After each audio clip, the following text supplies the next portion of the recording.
Pen मिल गया आपको किसी को?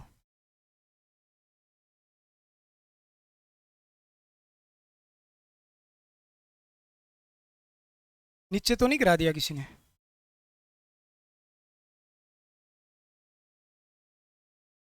एक तो एएमएस वाले लेके गए हैं, उनके पास नहीं था।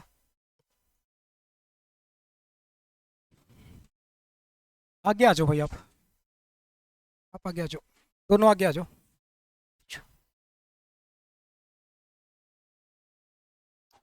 पक्का गिरा होगा यहाँ पे।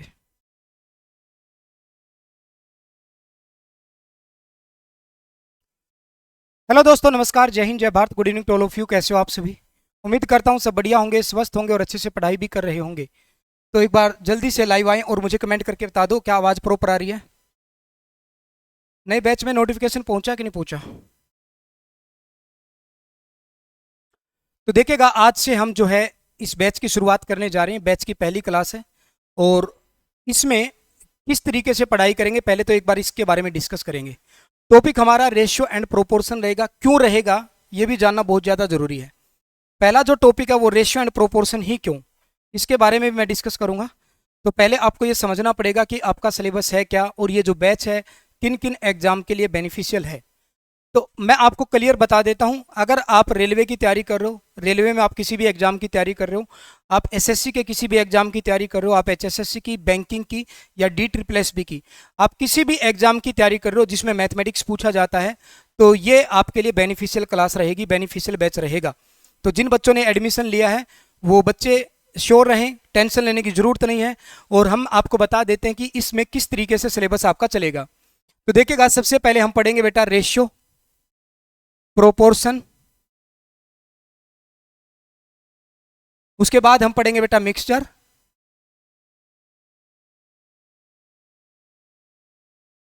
उसके बाद पढ़ेंगे बेटा एलिगेशन, और उसके बाद फिर हम पढ़ेंगे बेटा पार्टनरशिप, उसके बाद फिर हम पढ़ेंगे एजिज वाला टॉपिक। ये एक कंप्लीट सेट है। ये कंप्लीट सेट किस चीज का, इस बात को समझेगा ध्यान से। ये जो जितने भी टॉपिक हैं बेटा सारे के सारे डिपेंड करते हैं किसके ऊपर? रेशियो के ऊपर डिपेंड करते हैं। अगर आपने रेशियो को अच्छे से समझ लिया, ना प्रोपोर्शन में दिक्कत आएगी, ना मिक्सचर में, ना एलिगेशन में, ना पार्टनरशिप में, ना ही एजिज में। अब दूसरा जो हम एक पैटर्न बना रहे बेटा वो परसेंटेज का रहेगा। परसेंटेज टॉपिक, परसेंटेज पढ़ने के बाद बेटा हम प्रॉफिट एंड लॉस पढ़ेंगे। उसके बाद हम पढ़ेंगे बेटा डिस्काउंट, उसके बाद हम पढ़ेंगे सिंपल इंटरेस्ट, और उसके बाद हम पढ़ेंगे कंपाउंड इंटरेस्ट। ठीक है? तो ये जो आपके चार पांच टॉपिक हैं बेटा, ये डायरेक्ट डिपेंड करते हैं किसके ऊपर? परसेंटेज के ऊपर। परसेंटेज अगर आपने अच्छे से समझ लिया तो इन किसी भी टॉपिक में दिक्कत नहीं आएगी। परसेंटेज को अगर आपने अच्छे से नहीं समझा तो पूरे इन सारे के सारे टॉपिक में दिक्कत आने वाली है। क्योंकि जितने भी टॉपिक है बेटा सारे के सारे परसेंटेज वाले कंसेप्ट पे सोल्व होने वाले टॉपिक हैं। अब इन दोनों को मिलाकर एक टॉपिक बनता है बेटा, दोनों पर बेस्ड एक टॉपिक होता है एवरेज। एवरेज क्या है बेटा? एवरेज यानी कि औसत। इसमें रेशियो का भी बहुत ज्यादा यूज है और इसमें परसेंटेज का भी बहुत ज्यादा यूज है। तब ये सारा काम करने के बाद हम किसको करेंगे? एवरेज को पढ़ेंगे। उसके बाद simple time speed and distance, time and work. Time speed and distance में हम ट्रेन वाले टॉपिक भी करेंगे, और इसके बाद हम पढ़ेंगे बोट एंड स्ट्रीम। फिर time and work, time and work में हम पाइप एंड सिस्टम पढ़ेंगे साथ में। तो ये जो टॉपिक है बेटा ये सारे के सारे सेम कंसेप्ट पर डिपेंड करते हैं। सेम कंसेप्ट पर डिपेंड करने का मतलब ये है, जिस कंसेप्ट से मैं आपको टाइम स्पीड एंड डिस्टेंस पढ़ाऊंगा उसी कंसेप्ट से आपको train and boat and stream पढ़ाऊंगा, और उन्हीं कंसेप्टों पर आपको time and work and pipe and system पढ़ाया जाएगा। नहीं है? कोई बात नहीं, छोड़ दो। तो उन्हीं कंसेप्टों पर हम क्या पढ़ेंगे? पाइप एंड सिस्टम और टाइम एंड वर्क पढ़ेंगे। आपको लगेगा sir time speed and distance वाले कंसेप्ट से हम टाइम एंड वर्क को कैसे पढ़ सकते हैं? तो मैं पढ़ाऊंगा बेटा, यहाँ पर जो कंसेप्ट यूज होंगे वही कंसेप्ट आपके टाइम एंड वर्क में यूज होने वाले हैं। तो इसलिए टाइम स्पीड एंड डिस्टेंस को भी बहुत अच्छे से समझेंगे ताकि आने वाले सारे के सारे टॉपिक आपको अच्छे से समझ में आ जाए। पढ़ाने का तरीका क्या रहेगा? पहले हर टॉपिक का कंसेप्ट बिल्कुल बेसिक से बताया जाएगा। उसके बाद उसकी शॉर्ट ट्रिक क्या रहेगी, यानी कि पेपर में आपको उस क्वेश्चन को कैसे डील करना वो भी बताया जाएगा। बताना जरूरी होता है, एक एक चीज आपको पता होनी चाहिए कि किस तरीके से हम इस बैच में पढ़ने वाले हैं। हर एक टॉपिक को पहले बहुत डिटेल के साथ बेसिक से बताया जाएगा, उसका कंसेप्ट क्या है, उसके बाद उसको शॉर्ट ट्रिक में कैसे कन्वर्ट किया जाएगा वो बताऊंगा मैं आपको। अब इसके बाद रहता बेटा आपका एडवांस मैथ। एडवांस मैथ में क्या क्या आपका आएगा, सिंप्लीफिकेशन हो गया, उसके बाद आपका नंबर सिस्टम, उसके बाद आपका एचसीएफ एल्शियम, उसके बाद सेट्स एंड इंडाइसिस, उसके बाद हम पढ़ेंगे बेटा एलजेब्रा, उसके बाद हम पढ़ेंगे ट्रिग्नोमेट्री, कोऑर्डिनेट ज्योमेट्री,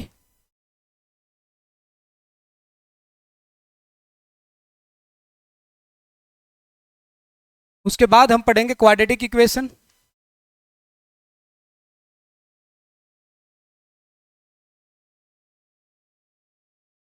फिर ज्योमेट्री, फिर मेंसुरेशन, उसके बाद प्रोबेबिलिटी, उसके बाद आपका स्टैटिस्टिक्स, इसमें आपका परमुटेशन कॉम्बिनेशन,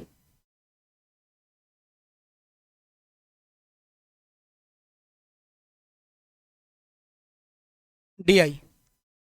ये टॉपिक आपके एडवांस मैथ के रहेंगे, ठीक है। क्योंकि आपको अपना पूरा सिलेबस पता होना चाहिए एक्चुअल में क्या क्या हमारा सिलेबस है, क्या क्या चीजें हैं जो पेपर में पूछी जाती हैं। तो ये जो आपका पूरा मैथमेटिक्स का आपका सिलेबस है, यानी कि 2 4 6 टॉपिक ये बेटा, 2 4 5 टॉपिक ये 11 हो गए, और एक 12, तो 13 14 15 16 17 टॉपिक तो आपके ये अर्थमेटिक के बनते हैं। उसके बाद ये सारे के सारे टॉपिक आपके एडवांस मैथ में हम कवर करेंगे, ठीक है। तो इस बैच की जो शुरुआत हो रही है वो अर्थमेटिक मैथ से शुरू हो रहा है। अर्थमेटिक मैथ से शुरू करने का रीजन ये है इसमें, क्योंकि आपके जो एसएससी के अलावा जो और एग्जाम आते हैं, एसएससी के अलावा जैसे आपका एचएसएससी हो गया, रेलवे का एग्जाम हो गया, इन एग्जाम्स में अर्थमेटिक ज्यादा पूछा जाता है। तो अगर किसी का बीच में भी कोई एग्जाम आ जाता है तो वो अर्थमेटिक उसका तब तक क्लियर हो जाएगा, ठीक है। तो इसलिए हम अर्थमेटिक से इस बैच की शुरुआत कर रहे हैं, बिल्कुल बेसिक से। तो आज का जो हमारा टॉपिक रहेगा वो रहेगा रेशियो एंड प्रोपोर्शन।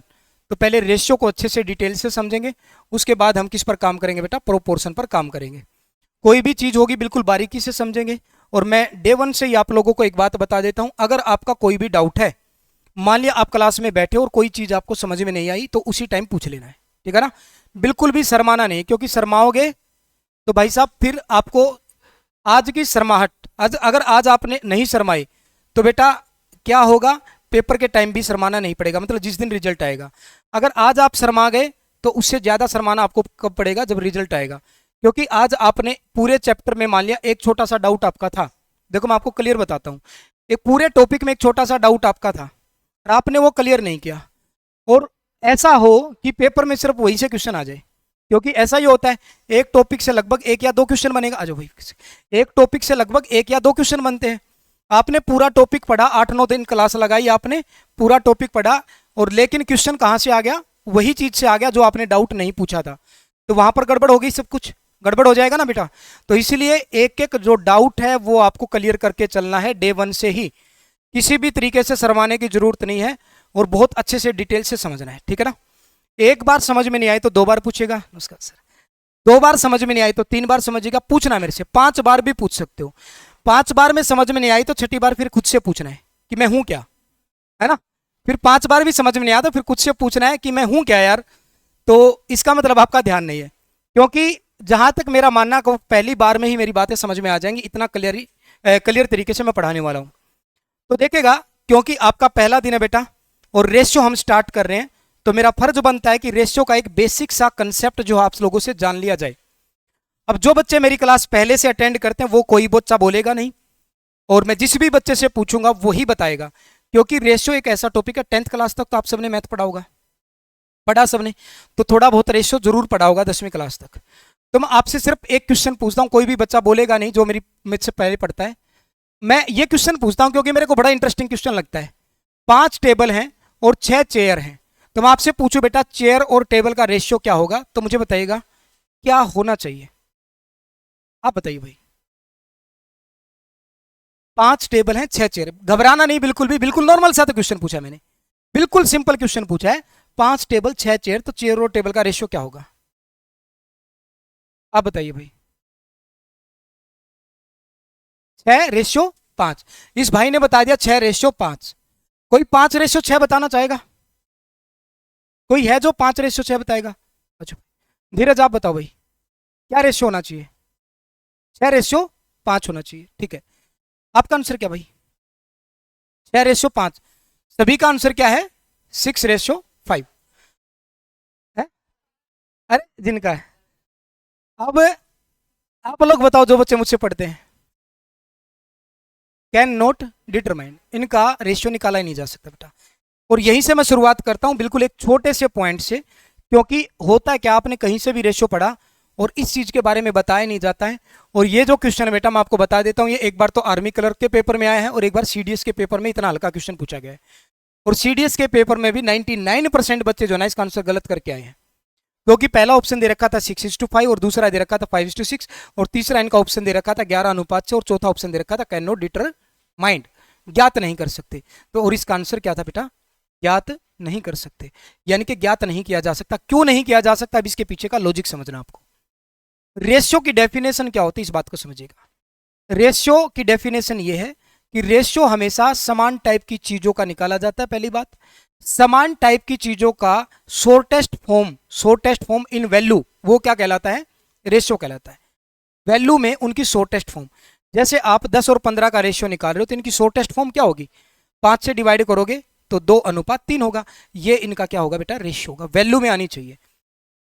अब पहली बात तो चेयर और टेबल सेम टाइप की चीजें नहीं है, तो इनका रेशियो नहीं निकल सकता। अब मैं दूसरी बात करूंगा, अगर आपको समान, मैंने कहा समान टाइप की चीजों का रेशियो निकलता है, अगर चीजें समान टाइप की नहीं है तो दो शक्तियां आपके पास ऐसी हैं कि हम फिर भी उनका रेशियो निकाल सकते हैं। उन दो शक्तियों में से आपके पास कम से कम एक शक्ति तो होनी चाहिए। वो एक शक्ति क्या है? देखो, दोनों शक्तियों का जिक्र करता हूं, उनमें से एक भी होगी तो काम चल जाएगा। पहली शक्ति यह है कि उनको समान टाइप की चीजें बनाया जाए, समान बनाया जाए। दूसरी क्या है बेटा? उनको किसी थर्ड इंफॉर्मेशन के साथ कनेक्ट किया जाए।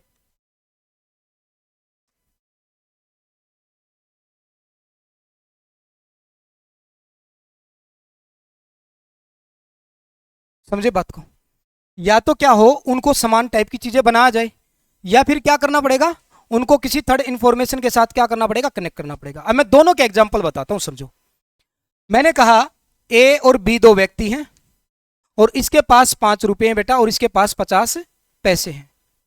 तो आप मुझे बताइएगा, इनका रेशियो निकाल सकते हो आप? डायरेक्ट नहीं निकाल सकते, क्योंकि ये रुपए और ये क्या है बेटा? पैसे हैं। अब आपका कंसेप्ट क्लियर कि रेशियो समान टाइप की चीजों का ही निकलेगा। अगर आप इनका रेशियो निकालना चाहते हो तो आप इसमें से क्या इस शक्ति का यूज करोगे? भाई इनको किसी थर्ड इंफॉर्मेशन के साथ नहीं कर रखा यार, किसी तीसरी इंफॉर्मेशन के साथ कनेक्ट नहीं कर रखा, ये शक्ति हमारी बेकार गई। अब इस शक्ति का यूज करिएगा, समान बनाया जाए। क्या इनको समान बनाया जा सकता है? बनाया जा सकता है, तो इस शक्ति का यूज करेंगे हम। मैंने इस रुपये को पैसे बना लिया। 5 रुपए कितने पैसे होते हैं? 500 पैसे होते हैं। और ये कितने बेटा? तो पैसे से पैसे कट गए, पहली बात तो। 50 से काटोगे तो कितने पर कटेगा? 10 पे। तो रेशियो कितना आएगा? 10:1। इसलिए आ पाया क्योंकि हम इन चीजों को समान बना पाए। तो हमने, हमारे कौन सी शक्ति काम आई है? पहली शक्ति। अब दूसरा एग्जाम्पल सुनिए। मैंने कहा एक क्लास में टोटल स्टूडेंट जो है बेटा वो 600 है। मैंने कहा इसमें से बॉयज जो है ना बेटा वो कितने हैं? 200। तो अब मैं आपसे पूछूं गर्ल्स और बॉयज का रेशियो क्या होगा? तो पहली बात आपके माइंड में आनी चाहिए कि बॉयज और गर्ल्स जो है ना सेम टाइप की चीजें नहीं है, तो इनका रेशियो नहीं निकल सकता। और जिन चीजों का रेशियो नहीं निकल सकता उनके लिए हमें दो में से एक चीज भी मिल जाए तो फिर निकाल सकते। ये दो शक्तियां हैं। आप इस शक्ति का यूज कर सकते हो, समान बना सकते हो बॉयज और गर्ल्स को? नहीं बना सकते। अब हमारे कौन सी शक्ति काम आ सकती है? ये कि किसी थर्ड इंफॉर्मेशन के साथ कनेक्ट किया जाए। और इसको थर्ड इंफॉर्मेशन के साथ कनेक्ट कर रखा बेटा, टोटल स्टूडेंट 600 है। कर दिया थर्ड इंफॉर्मेशन के साथ, बॉयज और गर्ल्स को थर्ड इंफॉर्मेशन के साथ कनेक्ट कर दिया कि टोटल स्टूडेंट कितने हैं? 600। यानी कि गर्ल्स की बात करेंगे तो कितनी होंगी बेटा? 600 में से 200 बॉयज है तो गर्ल्स कितनी होगी? 400। ये गर्ल्स 400 है बेटा, कितने में से? 600 में से। बोएज 200 है बेटा, कितने में से? 600 में से, क्योंकि ये कट जाएगा, अब ये कैंसिल हो जाएगा, तो इनका रेशियो निकाल पाओगे आप कितना बेटा? 2:1, 2:1। समझ पाए मेरी बात को? तो हमने क्या क्या सीखा इस एग्जाम्पल से? हमने ये सीखा कि समान टाइप की चीजों का रेशियो निकल सकता है। पहली बात तो अगर समान टाइप की चीजें नहीं है तो कम से कम उनमें से एक चीज होनी चाहिए, क्या? या तो उनको किसी थर्ड इन्फॉर्मेशन के साथ कनेक्ट कर रखा हो, या फिर उनको हम समान टाइप की चीजें बना पाए, तभी रेशियो निकल सकता है, अदरवाइज नहीं निकल सकता। तो आपके जीवन में कभी भी ऐसा क्वेश्चन दस्तक दे तो आप क्या करोगे? अगर इनमें से किसी शक्ति का इस्तेमाल कर पा रहे हो तो रेशियो निकाल देना, नहीं तो आंसर क्या आएगा? कैन नॉट डिटरमाइन, आंसर ज्ञात नहीं किया जा सकता।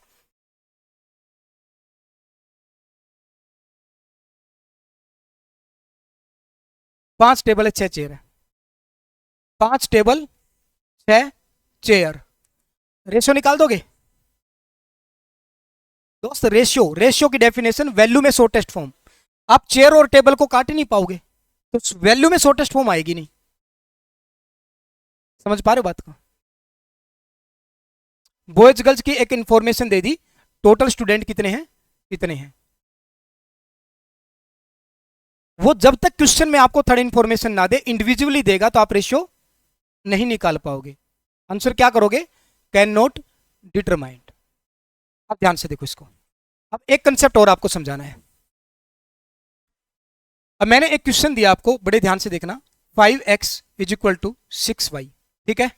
मैंने कह दिया 5x = 6y, तो मैंने पहला क्वेश्चन यहां से ये बनाया कि 2x प्लस में 3y divide by 3x minus में y की वैल्यू क्या होगी।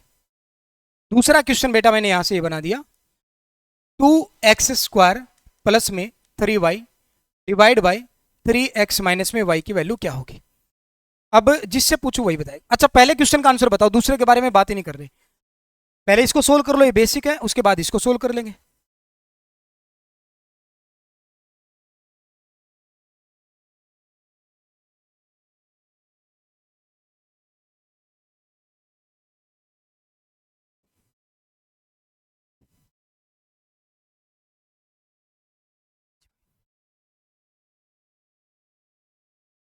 आगे आ जाना भाई, आगे बैठ जाना, बताइएगा क्या होगा। तो आपका कहना ये होगा सर जी हम x और y की वैल्यू निकाल लेंगे। यहां से अगर आप x और y की वैल्यू निकालोगे तो x डिवाइड बाय y कितना आ जाएगा बेटा? 6/5। ये आ गया। यानी कि आप x की वैल्यू क्या लोगे? y की वैल्यू क्या लोगे? 5। यहां पर x की वैल्यू 6 रखोगे, 6 दूनी 12, प्लस में y की वैल्यू 5 लोगे, 5 दिए 15, डिवाइड बाई x की वैल्यू कितनी थी? 6, 6 दिए 18, और ये कितना बेटा? 5 है। तो यहां से कितना आ जाएगा बेटा? 27, और यहां से 18 में से 5 घटाओगे 13, तो आंसर कितना आ गया? 27/13। अभी इसका आंसर कितना आएगा बताओ? कैन नॉट डिटरमाइन, बताओ भाई।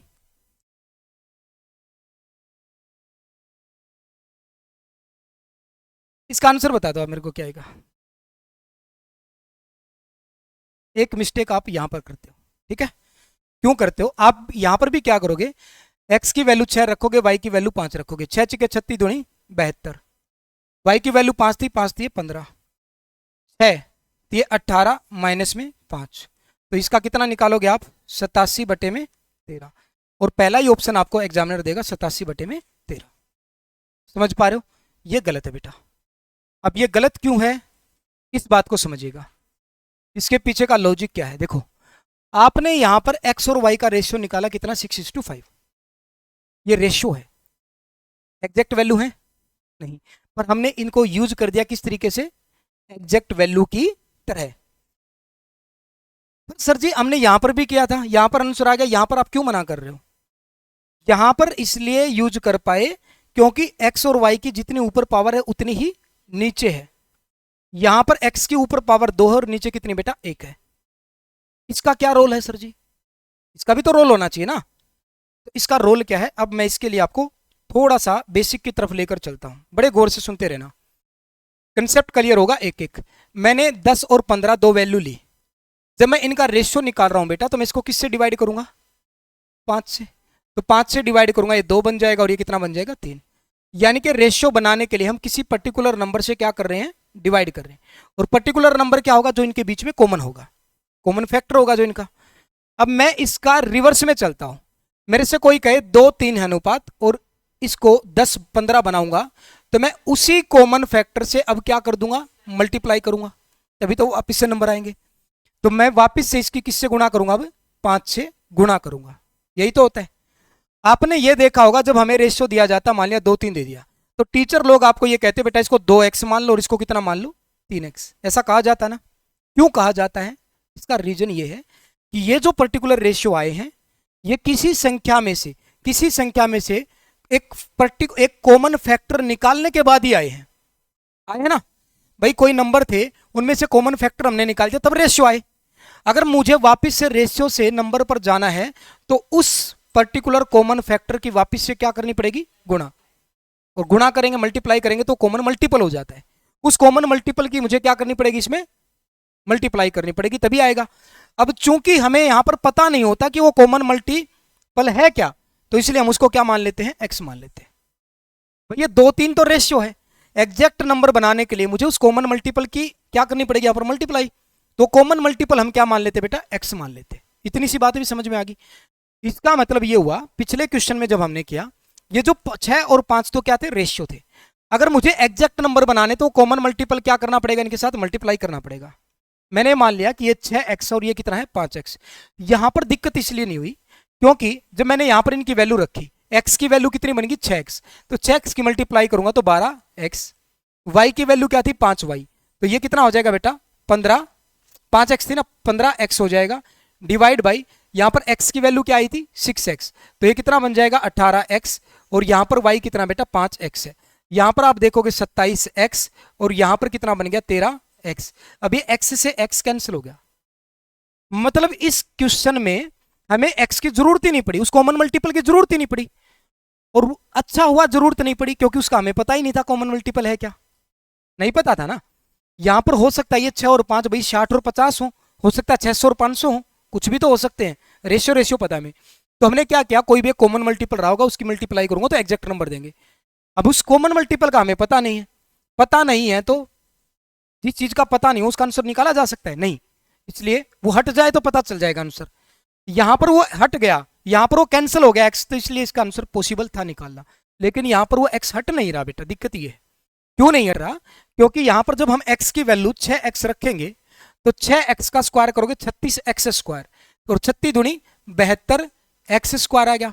यहां पर y की वैल्यू कितनी थी 5x, तो 5x मल्टीप्लाई करेंगे तो 15x, बटे में यहां पर क्या आएगा बेटा, यहां पर 6x की मल्टीप्लाई करेंगे 18x, और यहां पर y की वैल्यू कितनी थी 5x।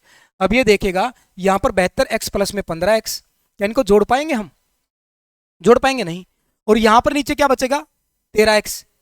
तो भाई अगर मैं x कॉमन भी लूं तो एक x से x तो कट जाएगा, फिर भी एक x बचा रह जाएगा, और x जो बचा रहेगा उसकी वैल्यू हमें पता ही नहीं तो कैन नॉट डिटरमाइन। समझ पाए बात को, क्लियर हो गया डाउट।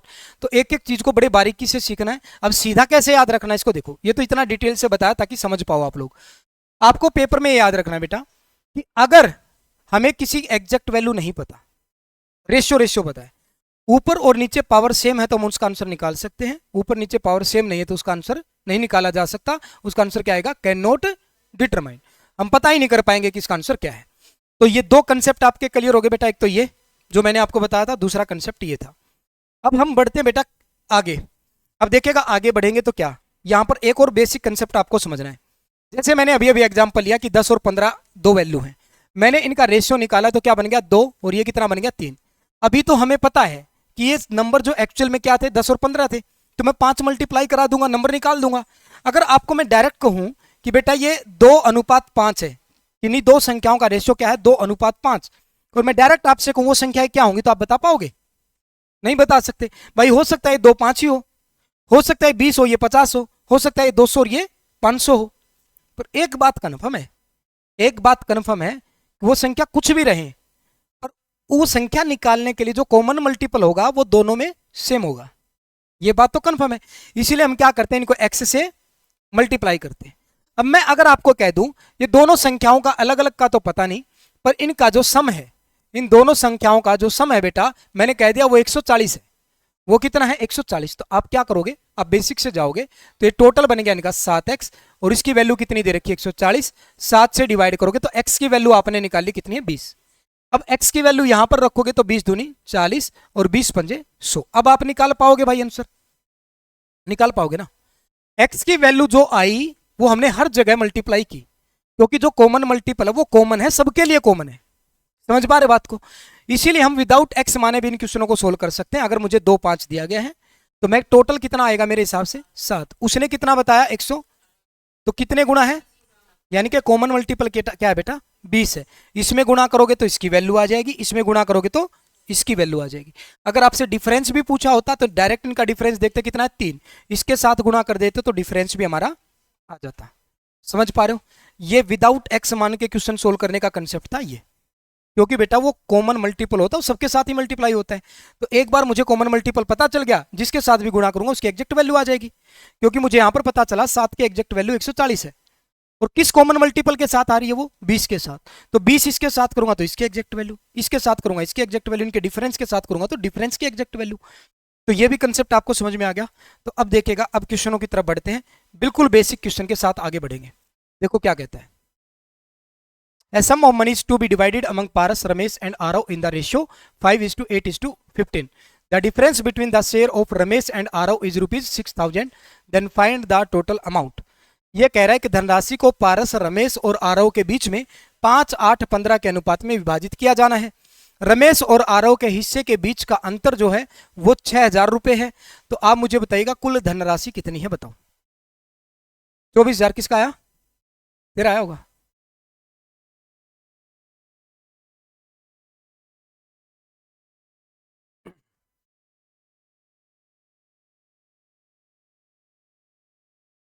रेशियो में आप ऐसे ऐसे कंसेप्ट सीखोगे कि विदाउट कॉपी पेन उठाए आप आंसरों को दे पाओगे। तो देखो, अब बड़े गौर से सुनो, कुछ लिखने की जरूरत नहीं है, आपको बस इतना समझना है। इसने क्या कहा, रमेश और आरव के हिस्से के बीच का अंतर कितना है 6,000 रुपए। अब रमेश और आरव, रमेश दूसरे नंबर पर था, आरव तीसरे नंबर पर, हमारे हिसाब से इनके हिस्सों का अंतर कितना भाई 7। हमारे अकॉर्डिंग इनके हिस्सों का अंतर कितना बेटा 7। उसने कितना बताया 6,000।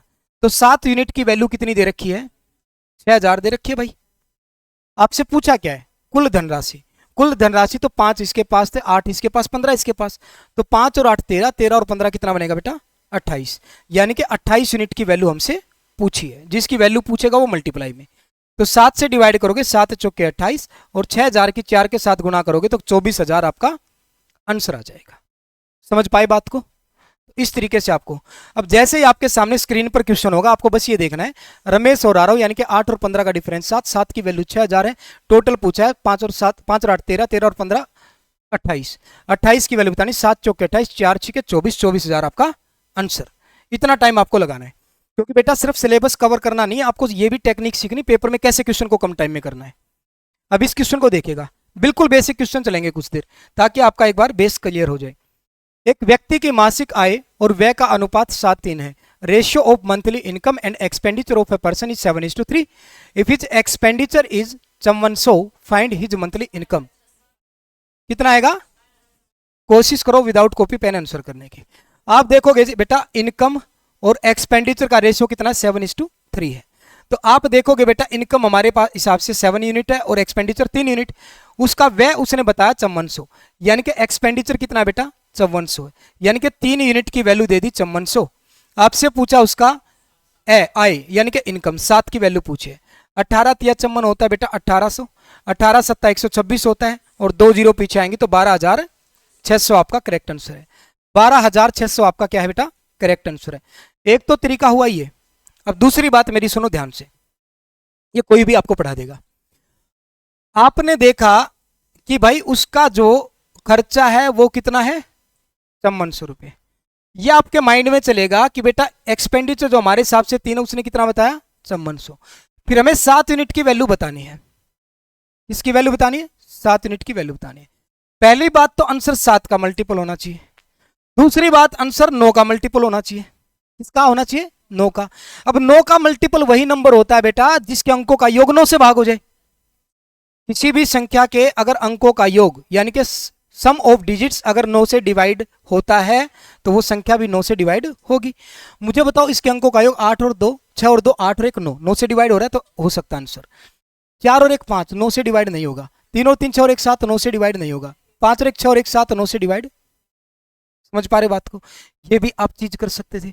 या फिर आप 7 का मल्टीपल देख सकते थे, क्योंकि हमें पता 7 मल्टीप्लाई में आएगा, 7 की वैल्यू बतानी है तो 7 से भी भाग होना चाहिए। तो 7 से भाग, ये देखो 7 एकम 7, 4 बच गया 45, नहीं होता। 7 से करोगे 7 एकम 7, 6 बच गया 7 नियम 63, ये हो रहा है, पर ये 9 से भाग नहीं हो रहा। यहां पर देखोगे तो 9 के वाले जो कंसेप्ट था सब पे लागू हो रहा था, 9 से हमने कर दिया। अब देखेगा अगला क्वेश्चन, बेसिक ये था बेटा।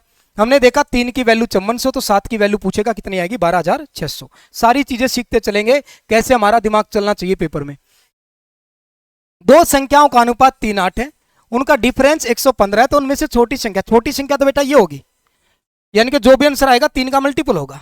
अब 3 का मल्टीपल 184 है, 3 6 18 4 नहीं हो रहा। 3 का मल्टीपल ये है, 3 6 18 1 14 नहीं हो रहा। 3 का मल्टीपल 69 है, 3 का मल्टीपल है बेटा नहीं है, तो आंसर क्या होगा 69। समझ पा रहे बात को? अब देखो बेसिक सीखो। हमने देखा 3 अनुपात 8 दे रखा था। अब इनका अंतर जो है ना हमारे हिसाब से कितने यूनिट है बेटा, 5 यूनिट, यानी कि 5 यूनिट की वैल्यू 115 दे रखी। उसने अंतर कितना बताया 115। अब हमसे छोटी वैल्यू पूछी है तो 3 यूनिट का मान बताना, तो मल्टीप्लाई में 3, 5 से डिवाइड करोगे 123 पंजा 115 होता है, और 123 बोल रहा हूं, 23 पंजा 115 और 23 दिया कितना आ जाएगा बेटा 69, 69 आपका करेक्ट आंसर आ जाएगा। क्या बात को समझ पाए? अगला क्वेश्चन देखेगा।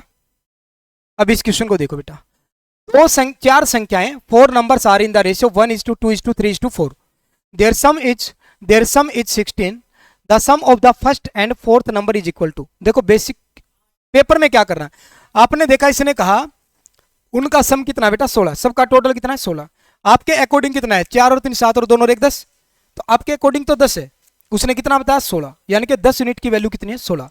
अब आपसे पूछा पहले और चौथे नंबर का, सॉरी पहली और चौथी संख्या का बताओ, तो फर्स्ट और फोर्थ क्या बेटा 5, 10 की वैल्यू 16 है तो 5 की वैल्यू क्या होगी 8, 8 आंसर आ जाएगा। बड़े गौर से सुनो, 1:2:3:4 रेशियो, टोटल हमारे अकॉर्डिंग कितना बन गया बेटा 10, उसने कितना बताया 16, तो 10 यूनिट की वैल्यू कितनी है 16। जो हमसे पूछा वो गुणा में करेंगे। हमसे पूछा पहली और चौथी संख्या का योग, तो कितना बेटा 5, 5 की वैल्यू पूछे बेटा 5 दूनी 10, 2 से इसको काटोगे 8 आपका करेक्ट आंसर आएगा। लेकिन मैं चाहता हूं आप क्वेश्चनों को सोल्व ना करो, आप देखते स्क्रीन पर दिखा आपने, यहीं से मारो 10 की वैल्यू 16 है, 5 की वैल्यू पूछी तो 8, इतनी देर में आपका आंसर आना चाहिए। अब इस क्वेश्चन को देखिएगा, A company manufactures 3 types of boxes, plastic, woods and glass. The number of plastic, wooden and glass boxes in the ratio 2:3:5. The difference between the number of wooden and glass boxes is 1:144. If the number of plastic boxes is increased by 25%, what will be the number of plastic boxes now? क्या आना चाहिए बताओ? देखो ये कहता 3 तरह के box जो है ना वो मैन्युफैक्चर कर रही है कोई कंपनी। एक तो प्लास्टिक के बॉक्स बनाती है, एक वुड्स के बॉक्स बनाती है और एक ग्लास के, और इनका रेशियो क्या है बेटा 2:3:5 है। क्लियर है भाई कहानी? अब इसने कहा number of wooden and glass boxes, अच्छा the difference between the number of wooden and glass boxes is 144। Wooden और ग्लास के बॉक्सेज में डिफरेंस कितना है 144 है। वुडन और ग्लास के बॉक्सेज में मेरे अकॉर्डिंग डिफरेंस कितना बेटा 2 है, तो आप कह सकते हो हमारे अकॉर्डिंग 2 यूनिट है, उसने कितना बताया 144, 2 की वैल्यू 144। फिर इसने कहा व्हाट, अच्छा if the number of plastic boxes is increased by 25%, what will be the number of plastic boxes. तो अगर प्लास्टिक के बॉक्स को मैं 25% बढ़ा दूं तो उनकी संख्या क्या होगी, अभी तक बिना बढ़ाए कितनी होगी वो देखो पहले। अगर मैं ना बढ़ाऊं तो प्लास्टिक के बॉक्स की वैल्यू क्या है 2, तो 2 की वैल्यू तो 144 है, तो यानी कि ये बॉक्स भी कितने हो जाएंगे 144 हो जाएंगे। प्लास्टिक के बॉक्स कितने हैं 144। अब ये कह रहा मैं 25% बढ़ा दूं फिर कितने हो जाएंगे। अब देखो दिमाग लगाओ, कुछ बच्चे क्या करेंगे पहले इसका 25% निकालेंगे फिर इसमें जोड़ेंगे ऐसे करके, 144 का 25% मत करो। 25% का मतलब होता है चौथा हिस्सा, 1/4 होता है, चौथा हिस्सा होता है बेटा। इसका चौथा हिस्सा क्या आएगा, अब देखो कैसे करो चौथा हिस्सा, इसका आधा करो 72, 72 का आधा कितना 36, तो 36 हो गया ना, तो 36 इसमें जोड़ोगे तो कितना आएगा, समझ पाए बात को? या आप डायरेक्ट ऐसे करो 144 है, 25% इंक्रीज करूंगा, कोई भी नॉर्मल वैल्यू जो होती है एक्चुअल वैल्यू होती है वो 100% होती है, 25% बढ़ाएंगे तो कितनी बन जाएगी 125%। तो इसका 125% बताना बेटा में, परसेंट के नाम का बटे में 100, 25 चौका 100, 25 पंजा 125, 4 से इसको डिवाइड करोगे 4 तिया 12, 2 बच गया, 4 छिका 24 और 36 पंजा कितना होता है 180। करेक्ट है। कोई डाउट इस क्वेश्चन में अगर किसी भी बच्चे को तो बताओ। नेक्स्ट क्वेश्चन देखिएगा, अब इसको देखिएगा, दिल्ली पुलिस 2023 अभी जो पेपर हुआ दिल्ली पुलिस का उसमें आया हुआ क्वेश्चन है। तो कंटेंट आपको इस बैच में जो मिलेगा वो सारा का बिल्कुल अपडेटेड, अभी आज की डेट से पहले भी कोई एग्जाम हुआ है उस एग्जाम के क्वेश्चन भी आपको इस बैच में देखने को मिलेंगे। Which of the following is the smallest ratio. अब देखो इस पर क्वेश्चन काफी आने लगे हैं कि आप रेशियो बताइएगा कौन सा स्मॉलेस्ट है कौन सा बड़ा है। आपके सामने है पहला रेशियो 17:25, दूसरा 21:25, तीसरा है बेटा 15:20 और तीसरा चौथा है 7:21। तो इनमें स्मॉलेस्ट कौन सा है 7:21। तो देखिएगा इसको करने के दो तरीके मैं आपको बताऊंगा, दोनों तरीके बड़े गौर से सुनो। पहला ट्रेडिशनल मेथड, 17 को आप 25 से डिवाइड करोगे, यही तो मतलब है। 7:25 का मतलब 17:25, 17/25। तो अब ये कट नहीं रहा तो आप क्या करोगे, एक जीरो लगाओगे और एक पॉइंट लगा दोगे यहाँ पर। 25 से डिवाइड करोगे तो कितने पर चलेगा, 25 छिक्का 150, 20 बच गया बेटा, एक जीरो उतारोगे और 25 अट्ठा 200, यानी कि कितना आ गया बेटा 0.68 आ गया। यानी कि यहां से कितना आ जाएगा 0.68। एक बार बेसिक से सीख लो सारी चीजें। 21 को भाग करोगे किससे, 25 से करोगे। अब देखेगा 25 जीरो लगाई तो यहाँ पर पॉइंट लगाना पड़ेगा। 25 अट्ठा बेटा 200, 10 बच गया उतारी जीरो, 25 चौका 100, तो ये कितना आ गया 0.84। ये कितना आ जाएगा 0.84। इसको देखो 15 को जब डिवाइड करोगे 20 से तो एक जीरो लगाओगे तो पॉइंट लगाओगे, 25 20 से 7 पे चलेगा 140, 10 बच गया उतारी जीरो 5 पे चलेगा 0.75। कितना आ गया 0.75। यहां पर देखोगे 7 अंदर है, इसको 1/3 लिख सकता हूं ना। 1/3 कितना होता है बेटा 0.33, यही होगा 1/3 कितना था 0.33। अब मुझे बताओ इसमें शॉर्टेस्ट कौन सा दिखाई दे रहा है आपको 0.33, यानी कि ये कहां से आता है यहाँ से। तो सबसे छोटा को फ्रैक्शन कौन सा बेटा इसमें, ये सबसे छोटा रेशियो क्या है 7:21। अब दूसरा मेथड समझिएगा, मैंने यहाँ पर 17/25 लिखा, मैंने यहाँ पर 21/25 लिख दिया। अब ये देखो 15 और 20 डिवाइड हो रहे, काट लो 3:4, इसको काटोगे 7 एकम 7 और 7 तिया 21, ये आ गया बेटा। अब बड़े गौर से सुनना मैं क्या बात बता रहा हूं, इनका एल्सियम लो कितना आएगा, देखो 25 का और 4 का एल्सियम 100, 100 का और 3 का 300, 300 एल्सियम हो गया। 300 को जब 25 से काटोगे तो कितना बचेगा, 25 से कम 25, 25 दूनी 50, 12 बच गया। तो 12 की यहां पर मल्टीप्लाई करा दो, करा दी भाई। अब यहां पर 25 से जब 300 काटोगे 12 बच रहा था, तो 12 की यहां पर भी मल्टीप्लाई। 300 को जब 4 से डिवाइड करोगे तो कितना बचेगा 75, 75 की यहां पर मल्टीप्लाई। 300 को जब 3 से काटोगे तो 100 बचेगा, 100 की यहां पर मल्टीप्लाई। अब मुझे बताओ कौन सी संख्या छोटी दिखाई दे रही, 12 गुणा 17, 21 गुणा 12, 75 गुणा 3 या 100, 100 दिखाई दे रहा है ना छोटा। तो छोटा आपका कौन सा आएगा, फोर्थ वाला। समझ पा रहे बात को, एल्सियम लिया हमने। जैसे मैं एक और एग्जांपल बता रहा हूं, मैंने लिखा 3/5 है बेटा, 7/8 है, मैंने लिखा यहां पर 2/3 है। तो इसमें मुझे बताओ सबसे छोटा अनुपात कौन सा होगा। इनका एल्सियम लीजिएगा, कितना आ गया 120, 120 को जब 5 से काटोगे कितना बचेगा 24, 24 की यहां पर मल्टीप्लाई करा दो। 120 को 8 से भाग करोगे तो कितना बचेगा 15, 15 की यहां पर मल्टीप्लाई करा दो। 120 को 3 से काटोगे कितना बचेगा 40 की यहां पर मल्टीप्लाई करा दो। अब देखो ये कितना बन गया 80, 15 से 105 और यहां पर 24 दिया 72। छोटा कौन सा दिखाई दे रहा है ये, तो 3/5 सबसे छोटा फ्रैक्शन है। सबसे छोटा रेशियो क्या बेटा 3/5। बड़ा पूछा होता तो बड़ा आपको 105 दिखाई दे रहा है, यानी कि 7/8 सबसे बड़ा है। समझ पा रहे हो बात को, ये मेथड भी हो गया। और मेथड बताऊं, और मेथड बताता हूं, सुनो ध्यान से सीखते जाओ, क्योंकि अभी आपकी स्टार्टिंग है तो सीखो जितना सीख सकते हो। मैंने देखा 3/5 है, 7/8 है, 2/3 है। आप मुझे बताइएगा इनका डिफरेंस कितना है, तो इनका इनका 1। इस डिफरेंस को इक्वल कर लो बेटा, इक्वल कर लिया मैंने, तो यहां पर 2 है तो यहां पर भी 2 बनाएंगे। अब 2 बनाने के लिए किससे मल्टीप्लाई करना पड़ेगा 2 से, ऊपर मल्टीप्लाई कर दो बस सीधा, कर दिया भाई। ये कितना आ गया, ये कितना हो गया, ये कितना हो गया, सबसे छोटा सबसे बड़ा, ये यहां से आया, ये सबसे बड़ा है और ये सबसे छोटा है। समझ पाए बात को, कोई डाउट है। छोटा बड़ा रेशियो पूछेगा तो आपको इतने सारे तरीके मैंने बता दिए, किसी भी तरीके का इस्तेमाल करिएगा और आप आंसर निकालिए। अब कब कौन से तरीके का इस्तेमाल करना, कई बार बच्चा ये समझता क्यों कंफ्यूज कर रहे हो जी, एक तरीका बता दो। बेटा आज के टाइम पे सिलेक्शन लेना तो एक तरीके से काम नहीं चलता है। अब इसका मैं एग्जांपल देता हूँ। लास्ट वाला ये बेटा, इनके बीच का डिफरेंस देखो, 2 आ गया, यहाँ पर 1 है, यहाँ पर 1, इस डिफरेंस को इक्वल कर लो। अब मैंने ये 2 है तो इसको भी 2 बनाने के लिए क्या किया, 2 से मल्टीप्लाई करना है, ऊपर कर दो डायरेक्ट, बस नीचे वाली से कोई मतलब नहीं। अब ये 3 आ गया, यहाँ से 7 दूनी 14 और ये 4 आ गया। तो सबसे छोटा ये दिखाई दे रहा ना, ये कहाँ से आया, यहाँ से। तो सबसे छोटा रेशियो 3/5। सबसे बड़ा ये दिखाई दे रहा ना, कहाँ से आया, यहाँ से। तो 7/8 सबसे बड़ा। अब मैं आपको बताता हूँ मैंने इतनी सारी चीजें क्यों बताई, इसके पीछे का लॉजिक है। आप ये बताओ, ये 17 बटे कितना था, 25।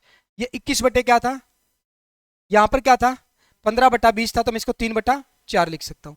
ये कितना, 7/21 है तो 1/3 लिख सकता हूँ। भाई यहाँ पर डिफरेंस कितने का है, यहाँ पर डिफरेंस कितने का है, यहाँ पर डिफरेंस कितने का है, यहाँ पर डिफरेंस 2 का है। इनका डिफरेंस इक्वल बनाना आसान है, आसान है। तो यहाँ पर ये वाला मेथड लगा सकते हो, लगा सकते हो ना। लेकिन कल को पेपर में ये क्वेश्चन आ गया,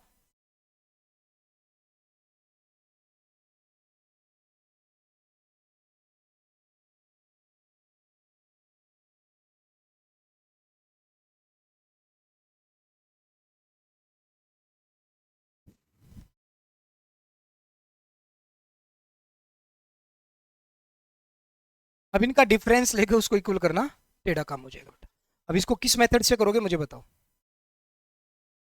इस मेथड से सबसे बेस्ट तरीका ये, इस मेथड से, समझ रहे हो। यही चीज सिखाना चाहता हूँ बेटा, वैल्यू पर डिपेंड करता कौन सा तरीका लगाना है।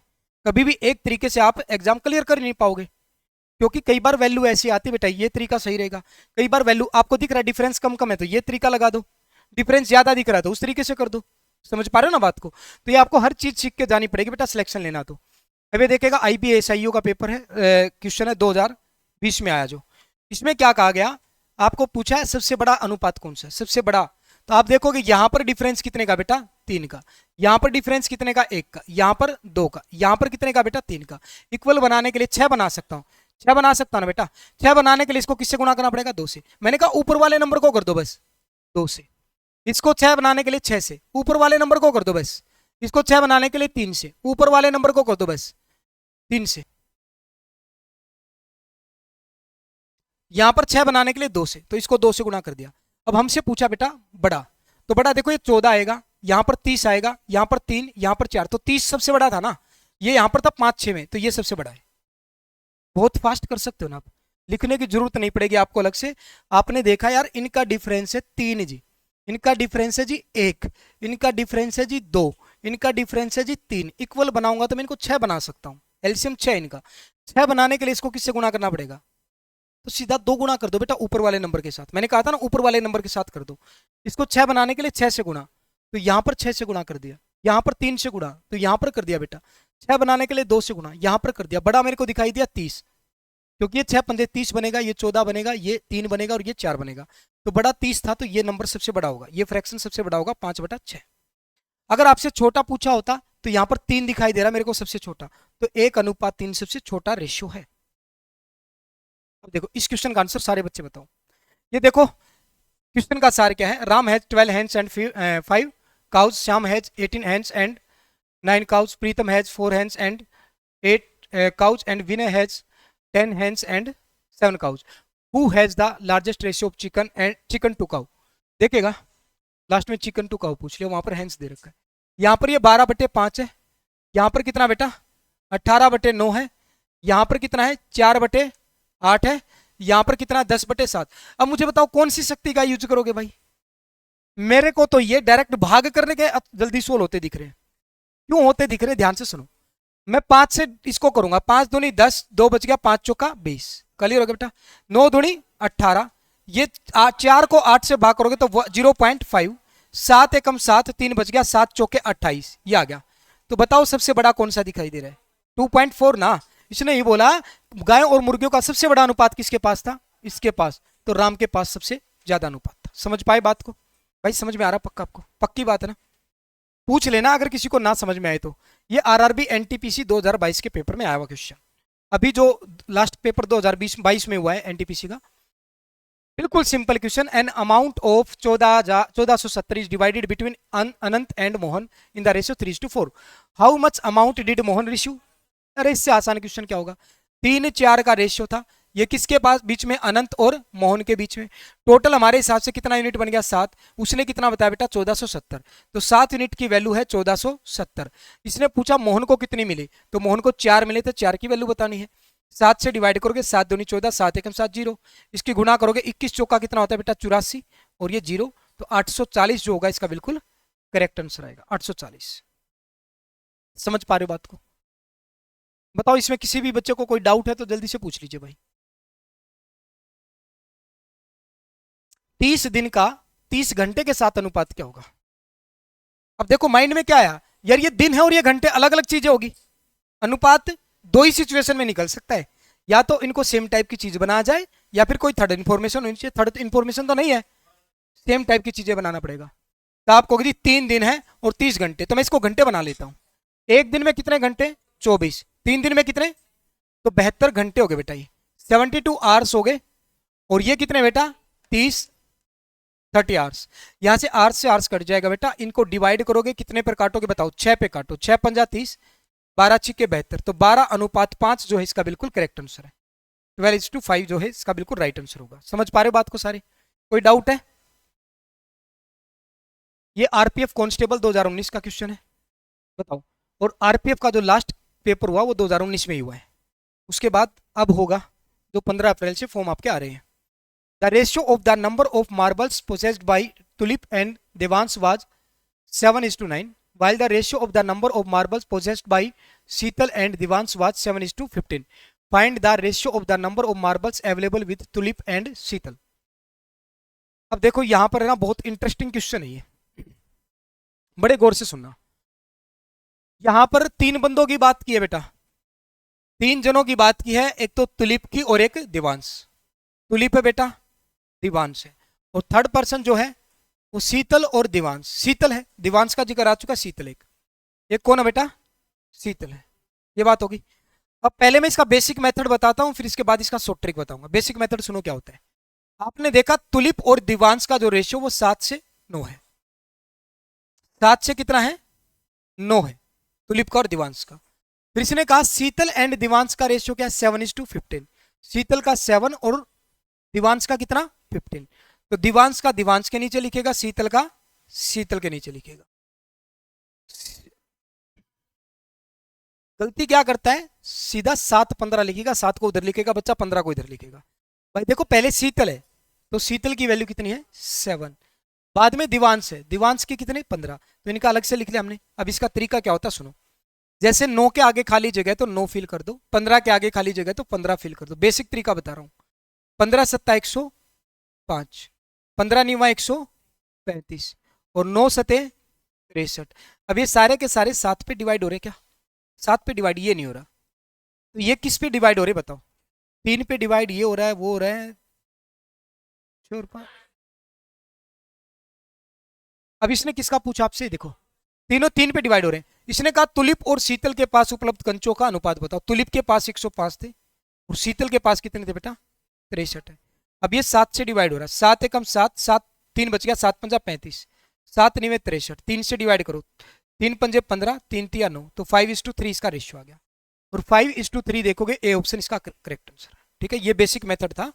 हमने क्या किया, पहले तुलिप और देवांश के लिखे, फिर दिलीप और शीतल के लिखे। यहां से हमने 9 के आगे खाली जगह 9 भर दिया, 15 के आगे खाली जगह 15 भर दिया, मैंने गुणा किया, ये आ गया। मुझे चाहिए तुलिप की और शीतल के, तो 105 और 63 का रेशियो निकाला, कितना आ गया, 5:3 आ गया। ये बेसिक मेथड है। अब बड़े ध्यान से सुनो, हम इसके साथ क्या खेल खेलने वाले हैं। देखो यहां पर पहले नंबर पर क्या है, तुलिप, ठीक है, दूसरे नंबर पर देवांश, यहां पर पहले नंबर पर शीतल और लास्ट में क्या है, देवांश। एक काम करो, जिन 2 बंदों का आपको रेशियो निकालना है, एक को तो पहले नंबर पर ले जाओ और एक को लास्ट नंबर पर ले आओ। उससे फायदा क्या होगा मैं बताता हूं, थोड़ा सा दिमाग का यूज करना बस। मैंने क्या कहा बेटा, बड़े गौर से सुनना। जिन 2 बंदों का रेशियो निकालना, एक को पहले नंबर पर ले जाओ और एक को लास्ट में। हमें चाहिए बेटा किसका, तुलिप का और शीतल का। तो तुलिप तो ऑलरेडी पहले नंबर पर है, कोई डाउट नहीं है। लास्ट में शीतल चाहिए, लास्ट में क्या चाहिए, शीतल। तो शीतल यहां पर पहले नंबर पर, तो मैं इसको पलट दूं, पलट देता हूं बेटा। दिवांश को पहले पे ले जाओ, शीतल को बाद में। तो दिवांश को पहले लेके जाएंगे तो ये 15 पहले आ जाएगा, 7 बाद में। समझ पा रहे हो बात को? अब देखो मैं आपको बताता हूं, जो मैं पहले ट्रिक बता रहा हूं। अब आपको क्या करना, कुछ नहीं, ध्यान से सुनो। तो इसका आंसर आ जाएगा बेटा कितना, यहां पर देखोगे तुलिप और दिवांश, तुलिप और दिवांश मल्टीप्लाई करा दो किसकी, हमने इनको पलट दिया ना, तो देवांश बटे शीतल, देवांश बटे शीतल, ये करा दिया। मुझे बताओ तुलिप और दिवांश का रेशियो क्या था, 7:9। मल्टीप्लाई में देवांश और शीतल का क्या था, देखो देवांश बाद में था तो 15 से 7 था, 15 से कितना था बेटा, 7 था। अब आपको पता है जी 7 से 7 तो कैंसिल हो गया, 3 से काटोगे तो 3 पंजे 15 और 3 तिया 9, 5:3 आ गया। तो कितना आ गया बेटा, 5:3 आ गया। अब ये पेपर में ये भी नहीं करके देखना आपको, ये भी नहीं करके देखना, मैं इसका निचोड़ बता रहा हूं आपको क्या आएगा। अब वो निचोड़ बताने के लिए मैंने इस चीज को लिखा है ताकि आपको समझा पाऊं मैं। देखो सबसे पहले क्या था, तुलिप, सबसे लास्ट में क्या था, और इनके बीच में दिवांश कॉमन था, वो कटेगा, कटेगा। तो वैल्यू कौन सी बचेंगी बाद में, एक पे 15 बचा और एक क्या बचा था, 9। ये 9 किसकी वैल्यू थी, ये देखो 9 किसकी वैल्यू थी यहां पर, देवांश की। और ये 15 ऊपर, ऊपर जो बचा वो किसकी वैल्यू थी, 15 लास्ट वाले की, लास्ट में शीतल की, किसकी, शीतल की। 15 किसकी वैल्यू थी, कहां पर गया, अच्छा देवांश की। ये किसकी थी बेटा, देवांश की थी लास्ट में।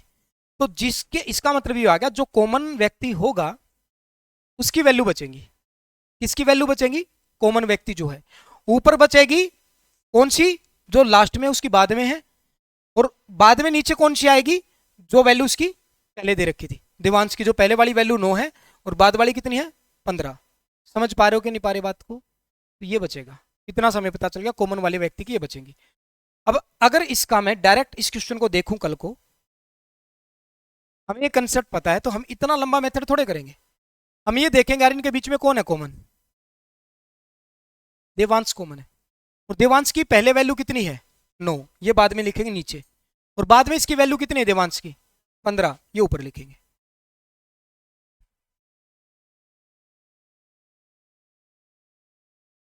चलिए 5, समझ पा रहे बात को। अब देखो आगे आपको क्वेश्चन दिखाई देंगे, ये देखो NTPC 2016, A B C, A B कितना है, 3-5 है, सी बी दे रखा है बेटा कितना। अब यहां पर झोल देखना है क्या खेल रहा है, रिवर्स कर रहा है, यहां पर ए बी फिर सी बी कर दिया, बी सी नहीं किया। इन चीजों को देखना, पर इसका इसीलिए मैं बेसिक भी बताता हूं, इसलिए मैंने बेसिक भी बता के ऐसे मल्टीप्लाई करके चलो, इसीलिए बताता हूं बेटा वो चीजें ताकि आप कर पाओ उसको अच्छे से।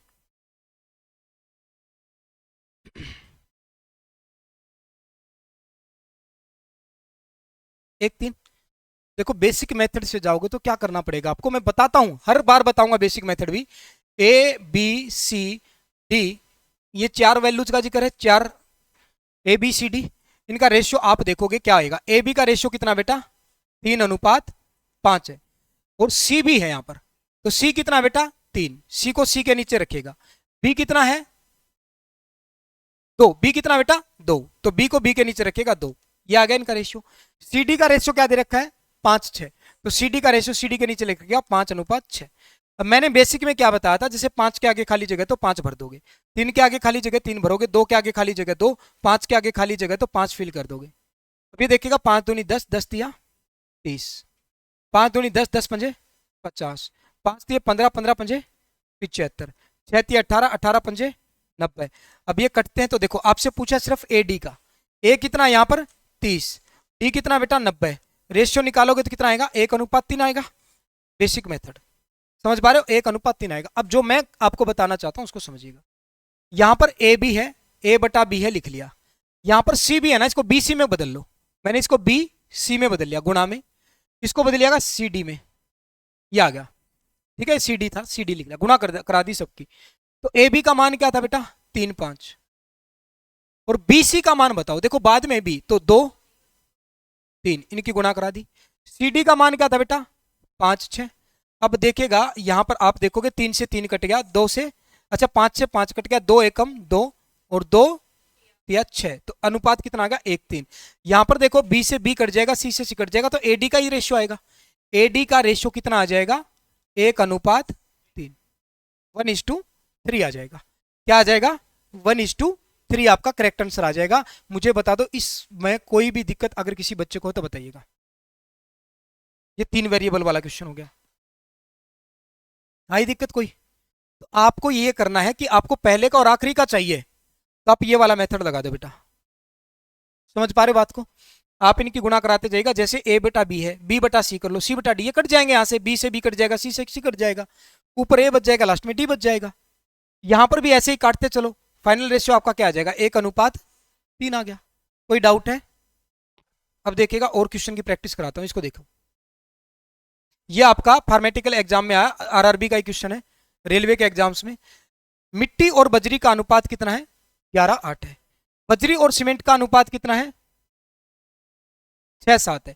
तो मिश्रण में मिट्टी और सीमेंट का अनुपात बताओ। देखो बस इतना सा करना बेटा, मिट्टी और बजरी गुणा में बजरी और सीमेंट। यहां पर देखो मिट्टी बजरी का कितना था? 11:8 था, गुणा में इसका कितना बेटा? 6:7 है। तो आपको कितना है? 6:7 है। यही था ना बजरी और सीमेंट का। अब देखो ये आप बताओ, यहां से कट जाएगा बेटा, तो किसका बचेगा लास्ट में? मिट्टी और सीमेंट का बचेगा। यही तो हमसे पूछा, मिट्टी और सीमेंट का। तो आप यहां पर देखिएगा क्या आएगा, 2 पे काटोगे 3, 2 पे काटोगे 4, तो ये कितना हो जाएगा? 33, और ये कितना हो जाएगा? 28। तो 33:28 जो आपका करेक्ट आंसर, 33:28 जो आपका करेक्ट आंसर। अगर ये कट रही होती वैल्यू तो मैं डायरेक्ट वो कॉमन वाली भी देख सकता था, पर ये कट नहीं रही थी, वो हमने देख लिया। इसीलिए मैं एक काम करता हूं, बात बताता हूं, एक चीज ध्यान रखिएगा बस। आपको अगर पहले वाला पूछे और लास्ट वाले का अनुपात पूछे, मिट्टी का और सीमेंट का पूछा ना, स्टार्टिंग में मिट्टी था और लास्ट में क्या था? सीमेंट, तो आप ये वाला मेथड अप्लाई कर देना, आपका आंसर फास्ट आएगा। कोई ऐसा बच्चा जिसको अभी तक समझ में नहीं आ रही हो ये बातें? आ रही है ना भाई पक्का? अब देखिएगा अगला क्वेश्चन। अच्छा, इसको करने से पहले मैं एक क्वेश्चन और देता हूं, सबका आंसर आना चाहिए, देखता हूं सबसे पहले कौन आंसर देगा। ठीक है, मैंने कहा बेटा A/B दे रखा मेरे को 5:6, मेरे को B/C दे रखा बेटा 2:3, मेरे को C/D दे रखा है बेटा 3:5, मेरे को D/E दे रखा है, D/E दे रखा बेटा यहां पर 1:2। तो मुझे बताएगा A का और E का अनुपात बताओ कितना आएगा? A का और E का 1/6। परमिंदर समझ में आ रहा है? थोड़ा थोड़ा आ रहा है अभी भी? अब तो ज्यादा क्वेश्चन में प्रैक्टिस करा रहा हूँ यार, ध्यान लगाओ भाई। 1:6। देखो मुझे ए और ई पूछा था, यानी कि पहला और आखिरी चाहिए बस। आपको पता है, देखो डायरेक्ट यहां से भी देखोगे, इससे कट जाएगा, इससे कट जाएगा, इससे कट जाएगा, तो क्या बचेगा? ए से ई बचेगा। ये क्यों कट रहे हैं ये आप समझो, मैं इनकी गुणा करा रहा हूं बेटा। ए बटा बी है, इसकी गुणा करा रहा हूं बी बटा सी के साथ, इसकी गुणा करा रहा हूं बेटा सी बटा डी के साथ, इसकी गुणा करा रहा हूं डी बटा ई के साथ। तो इधर भी गुणा कराओ इनकी, 5/6 की गुणा करा रहा हूं 2/3 के साथ, फिर 3/5 लिया, और यहां पर कितना लिया? 1/2 लिया। अब देखेगा यहां पर क्या हुआ, 2 से 2 कैंसिल हो गया बेटा, 3 से 3 कैंसिल हो गया, 5 से 5 कैंसिल हो गया, ऊपर 1 बच गया, नीचे 6 बच गया। तो आंसर कितना आएगा इसका? 1:6, क्योंकि ये कट गए थे सारे। यहां से A/E कितना आएगा? 1:6 आएगा। समझ पा रहे हो बात को? अब तो कोई डाउट नहीं होगा। अब देखेगा इस क्वेश्चन को, देखो ये एनटीपीसी 2022 में आया ये भी, और ये अच्छा क्वेश्चन था। यहां पर कहता है x and y are proportional when x is 37, y is equal to 92.5, when x is 16, what will be the value of y? What will be the value of y? बताइएगा।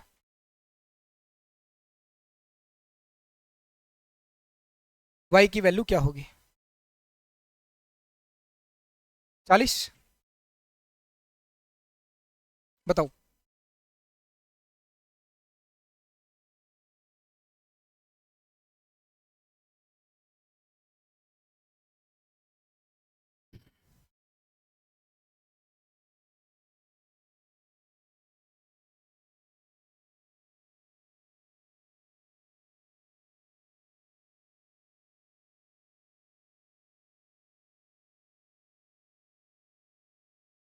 चालीस सारी। अब देखिएगा, मैं पहले पूरा बेसिक से बताता हूं, उसके बाद शॉर्ट ट्रिक भी बताऊंगा। x and y are proportional, मतलब ये है,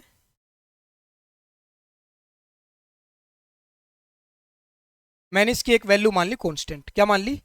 कांस्टेंट वैल्यू मान ली x और y की। अब x और y की वैल्यू क्या दे रखी थी यहां पर? 37 थी। यहां पर कितनी दे रखी है बेटा 92.5 दे रखी है। तो ये के बराबर हमने मान लिया। एक्स और वाई का रेशियो मान लिया, कोई कांस्टेंट वैल्यू मान ली, प्रोपोर्शनल है। तो आप देखेगा यहां पर इनके बीच में रेशियो क्या आएगा, बताओ। अगर आप रेशियो देखो तो कटेंगे आपस में, कटेंगे। ध्यान से देखो किस पे कटेंगे। 37 दूनी 74, कितना बच गया 18, और ये 5। 37 का पाड़े में 185 आता है, 37 पंजा कितना होता है, तो 2.5 गुना हो गया। 37 से डिवाइड किया मैंने, 37 दूनी 74, ये बच गया पॉइंट लगेगा 37 पंजा 185, तो 1/2.5। इस कांस्टेंट की वैल्यू कितनी आ गई, ये आ गई बेटा कांस्टेंट की वैल्यू। समझ पाए। अब यहां पर कहता है x बराबर किसके, 16 के। यानी कि मैंने कहा था एक्स वाई किसके बराबर ले लिया, मैंने कांस्टेंट वैल्यू के बराबर ले लिया। एक्स की वैल्यू कितनी है 16, बटे में वाई की वैल्यू निकाली। अब इसकी के की वैल्यू मेरे को पता चल चुकी है 1/2.5। वाई की वैल्यू निकालूंगा, वाई इधर आएगा, 2.5 उधर जाएगा, तो 16 के साथ में 2.5 गुना होगा तो कितना होगा, 16 दूनी 32, और 16 की गुना 0.5 के साथ करोगे 8, तो 32 और 8 कितना आ जाएगा 40। तो वाई की वैल्यू कितनी आ जाएगी बेटा 40, 40 आ गई। बताओ कोई डाउट है, नहीं है। सोचो और क्या कर सकते थे इसमें, बताओ जल्दी से।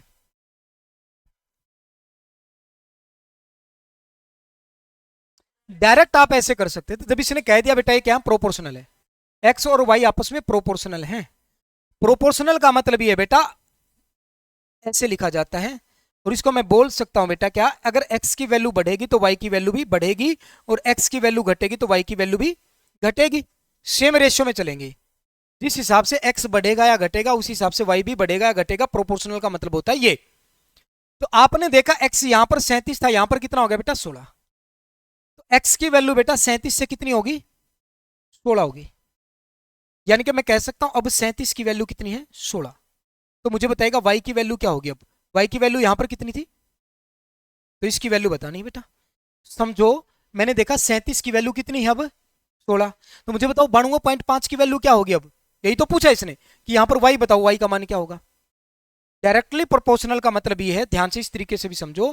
डायरेक्टली प्रोपोर्शनल, ये प्रोपोर्शनल का मतलब ये होता है कि जिस रेशियो में x बढ़ेगा उसी रेशियो में y भी बढ़ेगा, जिस रेशियो में x घटेगा उसी रेशियो में y भी घटेगा। अब x में क्या चेंज आया, x 37 से कितना हो गया 16, यानी कि मैं कह सकता हूं 37 की वैल्यू कितनी होगी बेटा 16। मुझे y की वैल्यू बतानी, तो 92.5 की वैल्यू बतानी है। मैंने देखा था ये कितने गुना था बेटा 2.5 गुना था, और 16 की 2.5 के साथ गुना करोगे तो डायरेक्ट आपका आंसर आ जाएगा कितना 40। समझ पाए बात को।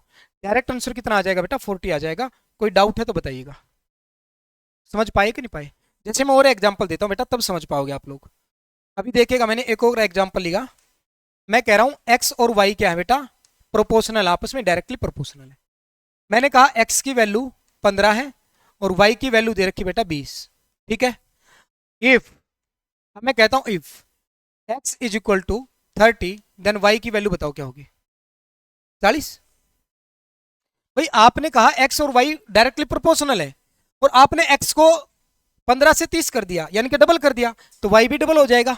कितना हो जाएगा बेटा 40। बस यहां पर कुछ नहीं था, यहां पर वैल्यू ऐसी दे रखी थोड़ी अटपटी, आप कंफ्यूज हो जाते हो। कंसेप्ट तो वही है। अब मैं आपको देखो यहां पर मैं भी एक आपको अटपटी सी वैल्यू दे दूं। मैं पहले एक और आसान क्वेश्चन देता हूं ताकि आपको समझ में आए। मैंने कहा x और y क्या बेटा आपस में प्रोपोर्शनल है। मैंने कहा x 7 है और y यहां पर कितना बेटा 12 है। मैंने कह दिया अगर y जो है, अगर y को मैं 36 कर दूं तो x की वैल्यू बताओ कितनी होगी 21 होगी। y आपने क्या कर दिया 12 से 36 कर दिया 3 गुना, तो x भी कितना हो जाएगा 3 गुना। आप ऐसे लिख सकते थे 12 था y पहले, अब मैंने कितना कर दिया 36, 12 की वैल्यू 36 कर दी, x की पूछी यानी कि 7 की वैल्यू बताओ भाई, तो 7 दिया 21 हो गया क्या नहीं हो गया। एग्जाम में जो क्वेश्चन आता है वो इस प्रकार से आ जाता है x is equal to 15 y is equal to 17 और x is directly proportional to y।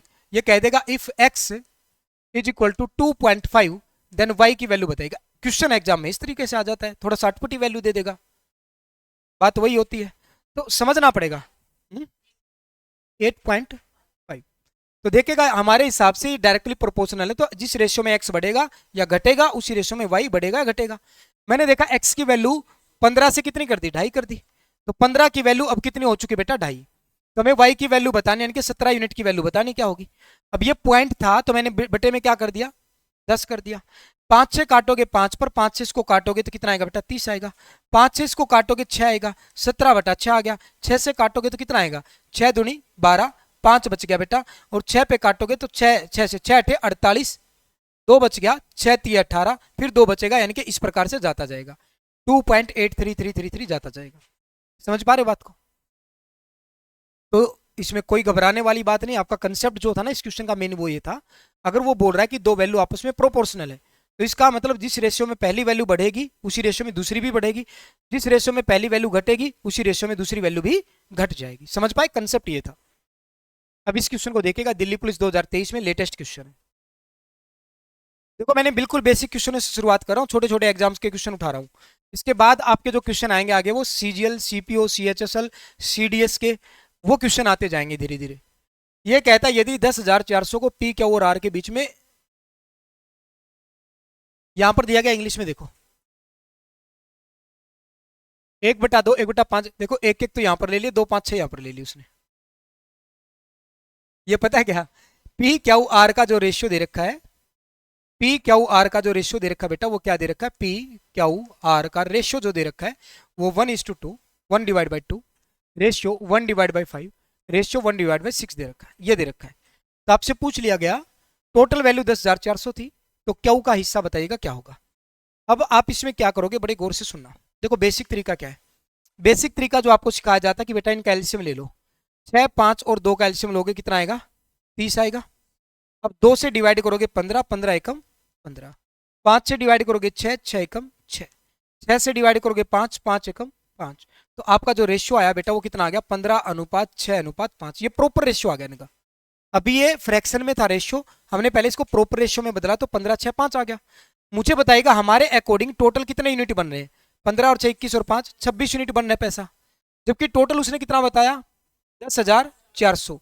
तो आप कहोगे सर जी 26 यूनिट की वैल्यू कितनी दे रखी है, 10,400। अच्छा जिसकी वैल्यू पूछे वो गुणा में करते हैं ना, हमसे पूछा क्यू की वैल्यू, क्यू की वैल्यू कहाँ थी 6, 6 की वैल्यू पूछे बेटा। 2 पे काटोगे 3, 2 पे काटोगे 13, 13 8 104 और 2 0, 800 तिया कितना बेटा 2400, इसका करेक्ट आंसर आ गया। ये क्या आ गया 2400। पर कुछ तो थोड़ा सा इंप्रूवमेंट करते, पता है क्या, हमने थोड़ा सा टाइम वेस्ट किया। कहां पर टाइम वेस्ट किया, यहां पर किया सर जी, यहां पर हमने थोड़ा सा टाइम वेस्ट किया। अब उस टाइम वेस्ट किया है तो हम इसको सुधार भी करेंगे। कैसे सुधार करेंगे, देखो मत लिया करो एलसीएम वेलसीएम, पुराने तरीके हो गए। अब जो मैं आपको बताऊंगा उस बात को सुनना, और फिर मैं आपका अपना स्टाइल बताऊंगा क्वेश्चन को करने का क्या होगा। देखो हम कभी भी इस तरीके से फ्रैक्शन में रेशियो दे रखे हैं उसको प्रॉपर रेशियो में बदलना है। तो एक काम करो, जैसे इसकी वैल्यू बतानी, इसको छुपा लो, इन दोनों की गुणा करो, 6 पंजा 30 एकम 30। अब इसको छुपा लो बेटा, इन दोनों की गुणा करो, 2 छिके 12 एकम 12। अब इसको छुपा लो बेटा, 5 दूनी 10 एकम 10। ये 2 पे कट रहे ना सारे, तो ये 15, ये 6, ये 5 कट गया, टोटल कितना बन गया 26। 26 की वैल्यू कितनी दे रखी है 10,400। हमें किसकी वैल्यू बतानी, क्यू की, 6 की वैल्यू बतानी। समझ पा रहे हो बात को। तो ये वही 2 पे काटोगे 3, 2 पे काटोगे 13, 13 से काटोगे 100, ये कितना 13 8 104, 800 आ जाएगा, और ये कितना आ जाएगा 2400। ये समझ में आ गया। एलसीएम नहीं लेना आपको, डायरेक्ट जैसे इसकी वैल्यू बतानी, इसको छुपा लिया, 6 पंजे 30 एकम 30, इसको छुपा लिया, 6 दूनी 12 एकम 12, इसको छुपा लिया, 2 पंजे 10 एकम 10। समझ में आई। अब देखिएगा अपना तरीका क्या है, पेपर में क्या करना होता है आपको वो सुनो, वो और भी गजब की चीज है। जैसे आपको ये तरीका आता है, आप ये काम है ना वहां पर कर लोगे। आपको पता है जी इसकी बीच वाले की वैल्यू बताने में क्यू की, इसकी वैल्यू बतानी है क्यू की, तो क्यू को तो छुपाना होता है सर जी, फिर छुपाना होता है ना भाई। तो इनकी गुणा करोगे, 2 छिके 12 एकम 12, 12, यानी कि जो भी आंसर आएगा 12 का मल्टीपल होगा। 12 का नहीं देखना आता तो 6 का मल्टीपल होगा, 6 का भी नहीं देखना आता तो 3 का मल्टीपल जरूर मिलेगा, होगा कि नहीं होगा। और 3 का मल्टीपल क्या, ये 6 और 1 7 बनना है यार, इनका तो जोड़ नहीं हो सकता यार। देखो 2 बनना नहीं बन सकता, 10 बनना नहीं बन सकता, तो आंसर क्या आएगा, ये आएगा। समझ पा रहे बात को। ये होती है स्मार्ट अप्रोच एक्चुअल में। अगर कोई इसको स्मार्ट अप्रोच बोल रहा है बेटा, ये बेबी बेसिक मेथड है, ये भी बेसिक मेथड है। बस ये है कि रेशियो वाला उससे एलसीएम वाले से वो छूट जाता है पीछे आपका, डायरेक्ट थोड़ा सा कम टाइम में हो जाता है। फिर लेकिन आपको सच में पेपर क्लियर करना तो इन चीजों पे माइंड चलना चाहिए। आप वहीं पर सोल्व करोगे, मुझे पता है क्या की वैल्यू पूछे यार मैं इसको छुपाऊंगा, 6 दूनी 12, 12 का मल्टीपल होगा, 12 का नहीं देखना आता तो 3 तो है 12 में, और 3 का मल्टीपल कौन होगा, जिसके अंकों का योग 3 से भाग होगा, 3 से वही संख्या भाग होती। मैंने देखा यार ये नहीं हो रहा, ये नहीं हो रहा, ये नहीं हो रहा, ये पेपर में आए हुए क्वेश्चन है। जो बच्चे इनको मुश्किल बोलते हैं, कैलकुलेटिव बोलते हैं, उनकी तैयारी में कमी होती है। ध्यान से देखेगा, इसको देखेगा, ए बी का रेशियो 3-4, बी सी का रेशियो 4-5, सी डी का ratio 15-17, A B C D का रेशियो बताइएगा क्या होगा। तो मैं तो डायरेक्ट बताऊंगा यार ये आंसर हो सकता है, ये नहीं हो सकता, ये नहीं हो सकता, ये नहीं हो सकता, आंसर आएगा ए ऑप्शन। इतना सा टाइम लगेगा आपको क्वेश्चन करने में। अब ध्यान से समझो कैसे करेंगे, उसके लिए आपको बेसिक क्लियर होना चाहिए। पहले तो मैं बेसिक बताऊंगा, ए बी सी डी ये 4 वेरिएबल है। ए बी का रेशियो क्या दे रखा था बेटा, 3:4। बीसी का क्या दे रखा था, 4-5, तो बीसी के नीचे लिखोगे 4-5। सीडी का 15-17, तो सीडी के नीचे लिखोगे 15:17। अब यहां पर आपको क्या बताया था, 4 के आगे खाली जगह है तो 4 भरोगे, 5 के आगे है तो 5 भरोगे, 4 के आगे है 4 भरोगे, 15 के आगे तो 15 भर दोगे। 15 चौका 60, 60 तिया 180, 15 चौका 60, 60 चौका 15 पंजे 75 चौका 300, 17 पंजे 85, 85 चौका 340। हाँ अब देखिएगा यहां पर इनका रेशियो बताना, तो 0 से 0 तो कट गई ना भाई। तो अब 18, 24, 30, 34 ये किसी पे कट रहे हैं, 2 पे कट रहे हैं। 2 पे काटोगे तो कितना आएगा 9, 2 पे काटोगे कितना आएगा 12, 15, 17। तो अनुपात क्या आएगा बेटा 9, 12, 15, 17। कौन सा ऑप्शन है, ऑप्शन 9, 12, 15, 17। अब जो मैं बात बता रहा हूं उसको गौर से सुनना। हमें यह पता है यार कि ए बी का रेशियो कितना है 3-4, भाई सबका इकट्ठा भी निकालोगे तो ए बी का तो 3-4 ही रहेगा, इनका तो नहीं बदलेगा ना आपस में। तो ए बी का 3-4 रहेगा। क्या यहां पर 3-4 दिखाई दे रहा है, यहां पर दिखाई दे रहा है, यहां पर 3-4 है, यहां पर है 3-3 9, 3 चौके 12, 3-4 है ना, तो यही आंसर आएगा। अब आपका मन में आएगा सर जी एक से ज्यादा ऑप्शन ऐसे हुए तो कोई बात नहीं, अभी लो अगले क्वेश्चन में है, इस क्वेश्चन को देखिएगा। यहां पर कहता है ए बी का रेशियो 1-2, बी सी का रेशियो 3-4, सी डी का रेशियो 6-9, तो और डी ई का रेशियो दे रखा 12-16। तो ए बी सी डी ई, यहां पर ई भी आएगा, तो इनका रेशियो बताइएगा क्या होगा। तो आपको पता है जी ए बी का रेशियो देखो पहले कितना है 1-2, यार यहां पर 1-2 बन रहा है, यहां पर 1-2 नहीं बन सकता, यहां पर 1-2 बन रहा है, यहां पर 1-2 नहीं बन सकता, तो दूसरा और चौथे ऑप्शन बच गए, 2 ऑप्शन आ गए ना। अब मैं पता क्या करूंगा, मैं डायरेक्ट डीई पे जाऊंगा, तो 12-16 चाहिए मेरे को, 12-16 का अनुपात चाहिए। इसमें देखो 12-16 है, ठीक है, इसमें 12-16 का अनुपात बनेगा, हटा दो, ऑप्शन नंबर डी इसका करेक्ट आंसर। समझ पा रहे हो भाई, ऑप्शन नंबर डी जो होगा इसका बिल्कुल करेक्ट आंसर आएगा। अब इसको देखेगा, अब देखो यहां पर कहता है कि ए बराबर है 2:3 ऑफ बी। क्वेश्चन ये है कि ए बराबर बेटा 2/3 ऑफ बी, बी बराबर है 4/5 ऑफ सी। तो आपसे ए बी सी का रेशियो पूछ लिया गया। अब आपको पता है कि ऑफ का मतलब क्या होता है मल्टीप्लाई, और मल्टीप्लाई में बी है, इधर आएगा तो भाग में आएगा, आएगा कि नहीं आएगा भाई, इधर आएगा तो ये बटे में आ जाएगा। यहां पर मल्टीप्लाई में सी है बेटा, तो इधर आएगा तो बटे में आ जाएगा। तो ए और बी का रेशियो कितना है 2:3, बी और सी का कितना 4-5, तो बी सी के नीचे लिखेगा 4:5। मुझे पता है जी आगे क्या करना, 3 के आगे खाली जगह है, 4 के आगे खाली जगह भर दिया। ये कितना बन गया बेटा 8, ये बन गया 12, ये बन गया 15, तो रेशियो कितना आ गया 8-12-15, 8-12-15 इसका रेशियो। अब देखो स्मार्ट अप्रोच क्या होती है, ये तो आपको समझ में आ गया होगा सबको, पर पेपर में क्या करना सुनो, ये माइंड आपके माइंड में चलनी चाहिए। ओप में बी है तो बी तो आएगा बटे में, तो देखते ही पता होना चाहिए कि ए और बी का रेशियो कितना है 2-3 है। तो ए और बी का रेशियो कितना चाहिए 2-3। यार यहां पर 2-3 है, यहां पर 2-3 बन सकता है सर जी, यहां पर 2-3 नहीं बन सकता, यहां पर 2-3 बन सकता है, 4-2 8, 4-3 12 बन सकता है ना 2-3, तो ये भी हो सकता है। पहला दूसरा और चौथा ऑप्शन दिख रहे हैं मेरे को। अब यहां पर आएंगे सी तो आएगा दी बटे में, तो बी सी का रेशियो क्या होगा 4-5, बाद वालियों का 4-5। क्या इसमें 4-5 है, 3 चौके 12, 3 पंजे 15, यही आंसर पक्का। ये नहीं आएगा, देखो 4-5 नहीं बनेगा, इसमें 5-4 बन रहा है, मुझे क्या चाहिए 4-5, तो ये भी गलत है, तो डी ऑप्शन हमारा करेक्ट आंसर है। तो स्क्रीन पर आपके सामने क्वेश्चन है, आंखों को देखे एक बार बी की तरफ ले जाओगे, ऐसे घुमा के ए के नीचे ले आ करो, ए के नीचे आएगा ये, यहां से सी पे रखिए आंखें घुमा के बी के नीचे ले आओगे, तो बी रेशियो सी कितना हो जाएगा 4-5 हो जाएगा, अपने आप हो जाएगा, ऐसे ऐसे बस घुमाना आंखों को। एग्जामिनर भी दया कर लेगा, कोई वहां पर इन्विजिलेटर घूम रहा होगा ना, उसको लगेगा बेचारे की आंखों में फर्क है, वो थोड़ा सा आपको कोऑपरेट ही करेगा, टेंशन मत लेना। ये पहला ही परेशान है, कोऑपरेट करेगा आपको, उसको क्या पता आप खेल खेल रहे हो। अब देखो यहां पर y आ जाएगा बटे में x रेशियो y कितना होगा बेटा, 1 2। तो पहले 1 2 यहां पर भी है, यहां पर नहीं है सर जी, एक यहां पर भी नहीं है, ये है। अब देखो z आएगा नीचे, वाई जेड कितना है, अच्छा यहां पर 3 आएगा बेटा, यहां पर कितना है 3 है, गलत टाइप कर रखा है। तो वाई जेड कितना होना चाहिए 1 3। तो यार यहां पर 1 3 है, यहां पर 1 3 नहीं है, तो ऑप्शन नंबर 20 का करेक्ट आंसर है। समझ पा रहे बात को। अब इसको देखिएगा, ये सीजीएल मेंस 2023 का जो अभी अभी लेटेस्ट हुआ था, सीजीएल मेंस 2023।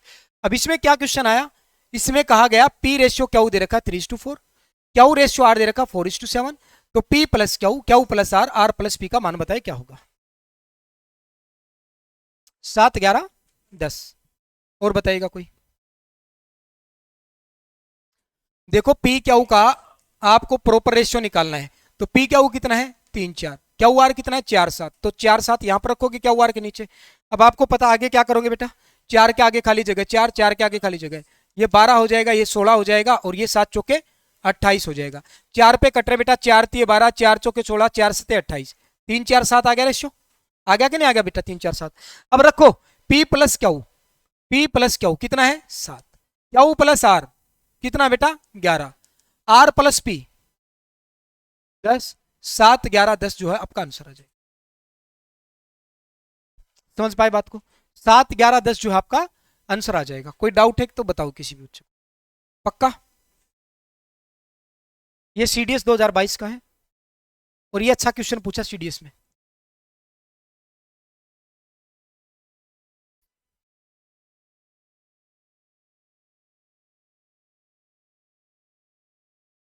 यदि 2p प्लस में क्यू रेशियो क्यू प्लस में आर बराबर है, क्यू माइनस में p रेशियो क्यू माइनस में आर बराबर है 4:3, तो हम कह सकते हैं बेटा इन दो चीजों का रेशियो, यानी कि 2p प्लस में क्यू बटे में क्यू प्लस में आर बराबर है क्यू माइनस में p बटे में क्यू माइनस में आर किसके बराबर है 4:3 के बराबर है। तो आपको बताना p क्यू आर का रेशियो क्या होगा। ये अच्छा क्वेश्चन था और सीडीएस में अच्छे क्वेश्चन आते हैं। बताओ, इसमें आपको सोल्व करना पड़ेगा।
बताओ,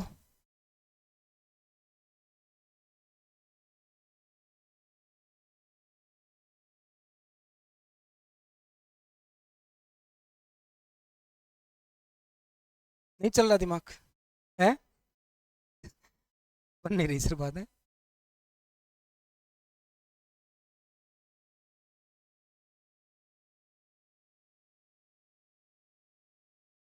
देखो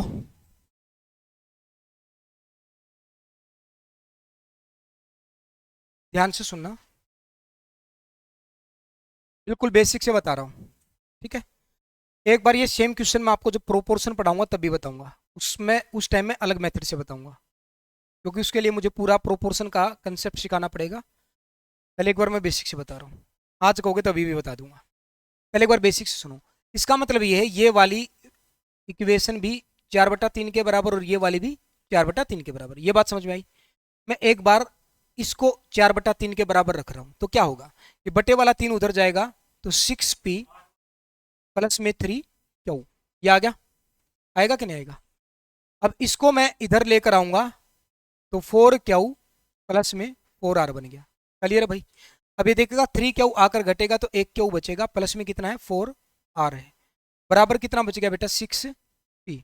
यहां से ये हमारी पहली इक्वेशन बनकर तैयार। अब देखो, अब इसको इसके बराबर रखिएगा, तो 3 उधर जाएगा तो 3 क्यू माइनस में 3 पी, ये इधर आएगा तो 4 क्यू माइनस में 4 आर, ये 3 क्यू आकर इधर घटेगा तो 1 क्यू माइनस में 4 आर, बराबर कितना बचेगा बेटा माइनस का 3 पी। ये इक्वेशन नंबर सेकंड। अगर मैं इस इक्वेशन में से इसको घटाऊं या जोड़ दूं, मैं जोड़ देता हूं, इस इक्वेशन को पहली को और दूसरी इक्वेशन को जोड़ रहा हूं, मैं फर्स्ट एंड थर्ड को क्या कर रहा हूं बेटा, फर्स्ट एंड सेकंड को जोड़ रहा हूं, पहली इक्वेशन प्लस में दूसरी इक्वेशन, इनको जोड़ रहा हूं मैं। तो आप देखोगे 6p प्लस में क्या माइनस का 3p, तो कितना आएगा इनको जोड़ोगे तो 3p आएगा। यहां पर क्यू और क्यू को जोड़ोगे तो 2q आएगा, प्लस का 4r और ये माइनस का 4r कैंसिल हो गया। तो यहां से मैंने देखा p बटे में क्यू कितना आ गया बेटा 2/3 आ गया। ये बात समझ में आ गई। तो p और क्यू कितना आ गया 2 और 3 आ गया। तो अब किसी भी एक इक्वेशन में p और क्यू की वैल्यू रख दो, मैंने पहली में रख दिया, p की वैल्यू कितनी आई 2, तो 2 छिके 12, बराबर क्यू की वैल्यू कितनी आई 3 प्लस में 4r, तो यहां से बेटा 3 जाकर घटेगा 9, बराबर है 4r, तो r की वैल्यू यहां से कितनी आ जाएगी 9/4। ये भी पता चल गई कि नहीं चल गई बता। हमसे रेशियो किसका पूछा, p क्यू r, तो p ratio Q ratio r, तो आपको जी देखो p कितना था 2 और क्यू कितना था 3, r कितना आया 9/4। अगर मैं 4 को एलसीएम लेके सोल्व करूं तो 4 दूनी 8, 4 तिये 12 और ये कितना रह जाएगा 9, तो कितना आंसर आएगा 8 12 9। ठीक है, इस तरह का क्वेश्चन सीडीएस में पूछे जाते हैं। कोई ऐसा स्टूडेंट जिसको ये ना समझ में आया तो बताओ, दोबारा बताता हूं। देखो ये क्वेश्चन में गिवन था, यानी कि ये वाली वैल्यू भी किसके बराबर है 4/3 के बराबर, ये भी 4/3 के बराबर है ना। तो मैंने क्या किया, मैंने इसको पहले 4/3 के बराबर रखा, तो देखो 3 की गुणा करूंगा 6p प्लस में 3q, ये क्यू प्लस आर इधर आएगा तो 4q 4r हो जाएगा। यहां से हमने देखा बेटा ये 3q आकर 4q में से घटेगा तो 1q प्लस में 4r है, उधर बच जाएगा 6p, ये पहली इक्वेशन बन गई। अब मैंने कहा इसको बराबर रख लो बेटा 4/3 के बराबर तो है ही, तो देखो 3 उधर गुणा होगा तो 3q माइनस में 3p, ये 4 के साथ गुणा होंगे इधर आकर तो 4q माइनस में 4r, ये 3q आकर 4q में से घटेगा तो 1q माइनस में 4r है, उधर बच जाएगा माइनस का 3p। ये दूसरी इक्वेशन। मैंने पहली इक्वेशन और दूसरी इक्वेशन को जोड़ा तो देखो 6p था और ये माइनस का 3p था तो 3p बच जाएगा। ये q और q मिलकर कितना बनेगा 2q, प्लस का 4r और माइनस का 4r कैंसिल, तो 3p बराबर 2q आ गया, p बटे में q कितना आ गया 2/3, p और q का रेशियो कितना आ गया 2:3 आ गया।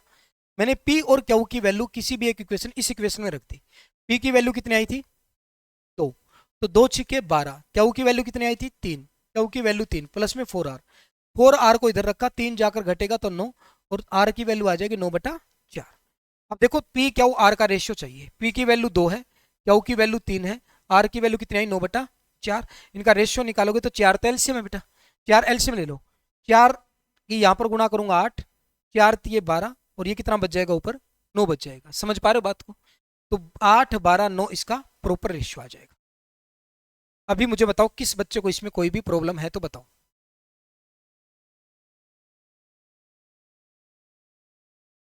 है कोई दिक्कत किसी बच्चे को? अब देखो बहुत तरीके इस क्वेश्चन को करने के, बहुत ज्यादा तरीके हैं। अब जैसे मैं इसी इक्वेशन को उठा के आगे पटकता हूं, देखो क्या था 2p प्लस में क्यू,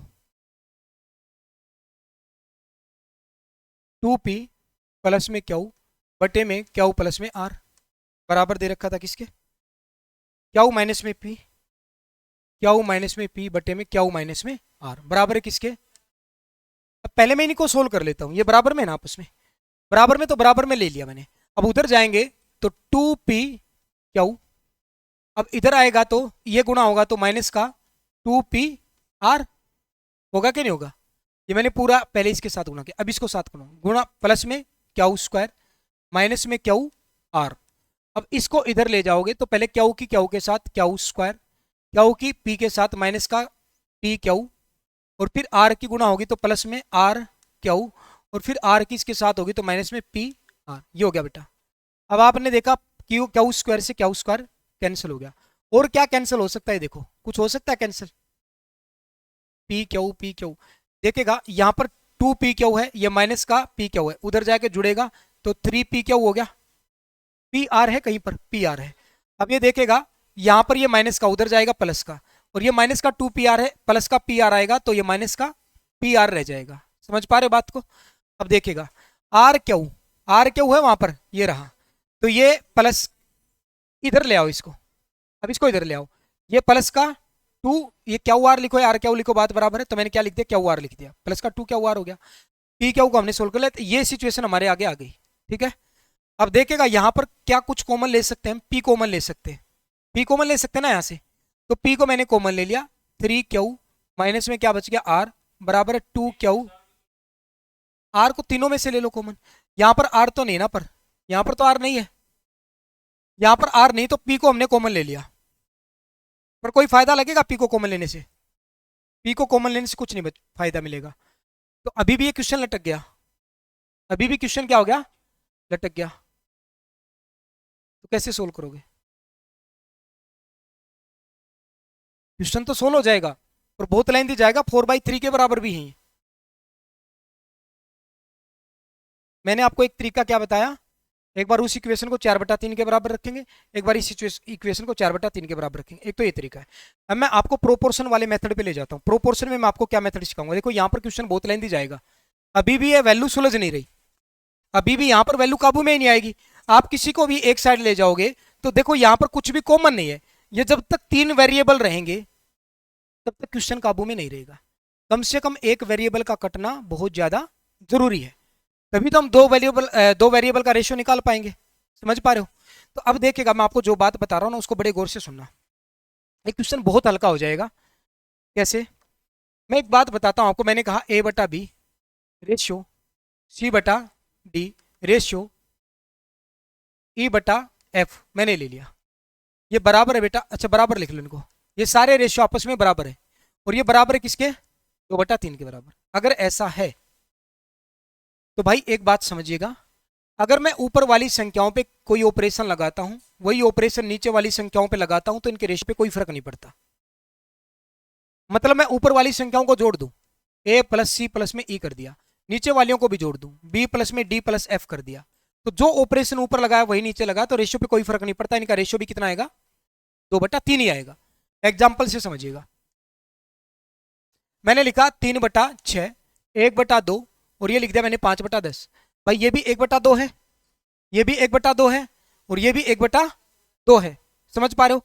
अगर मैं इनको जोड़ दूं तो देखो 6 और 3 कितना बन गया, 9, 8 और 10 कितना बन गया, 18, तो ये भी कितना आ गया, रेशियो पे कोई फर्क पड़ा नहीं पड़ा।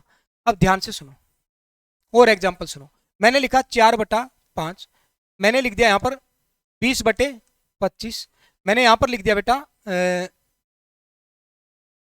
80/100 लिख दिया।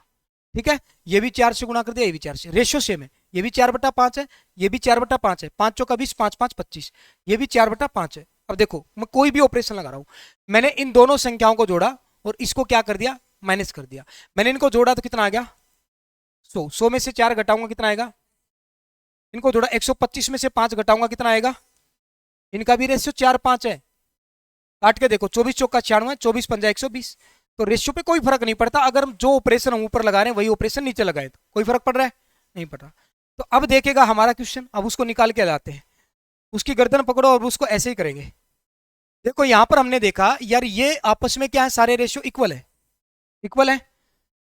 तो मैंने देखा इसको मैं कर रहा हूं 2p प्लस में क्यू बटे में क्यू प्लस में आर था, बराबर में क्या था, यहां पर था क्यू माइनस में p क्यू माइनस में आर, क्यू माइनस में p बटे में क्यू माइनस में आर, ये किसके बराबर है, इसके बराबर है।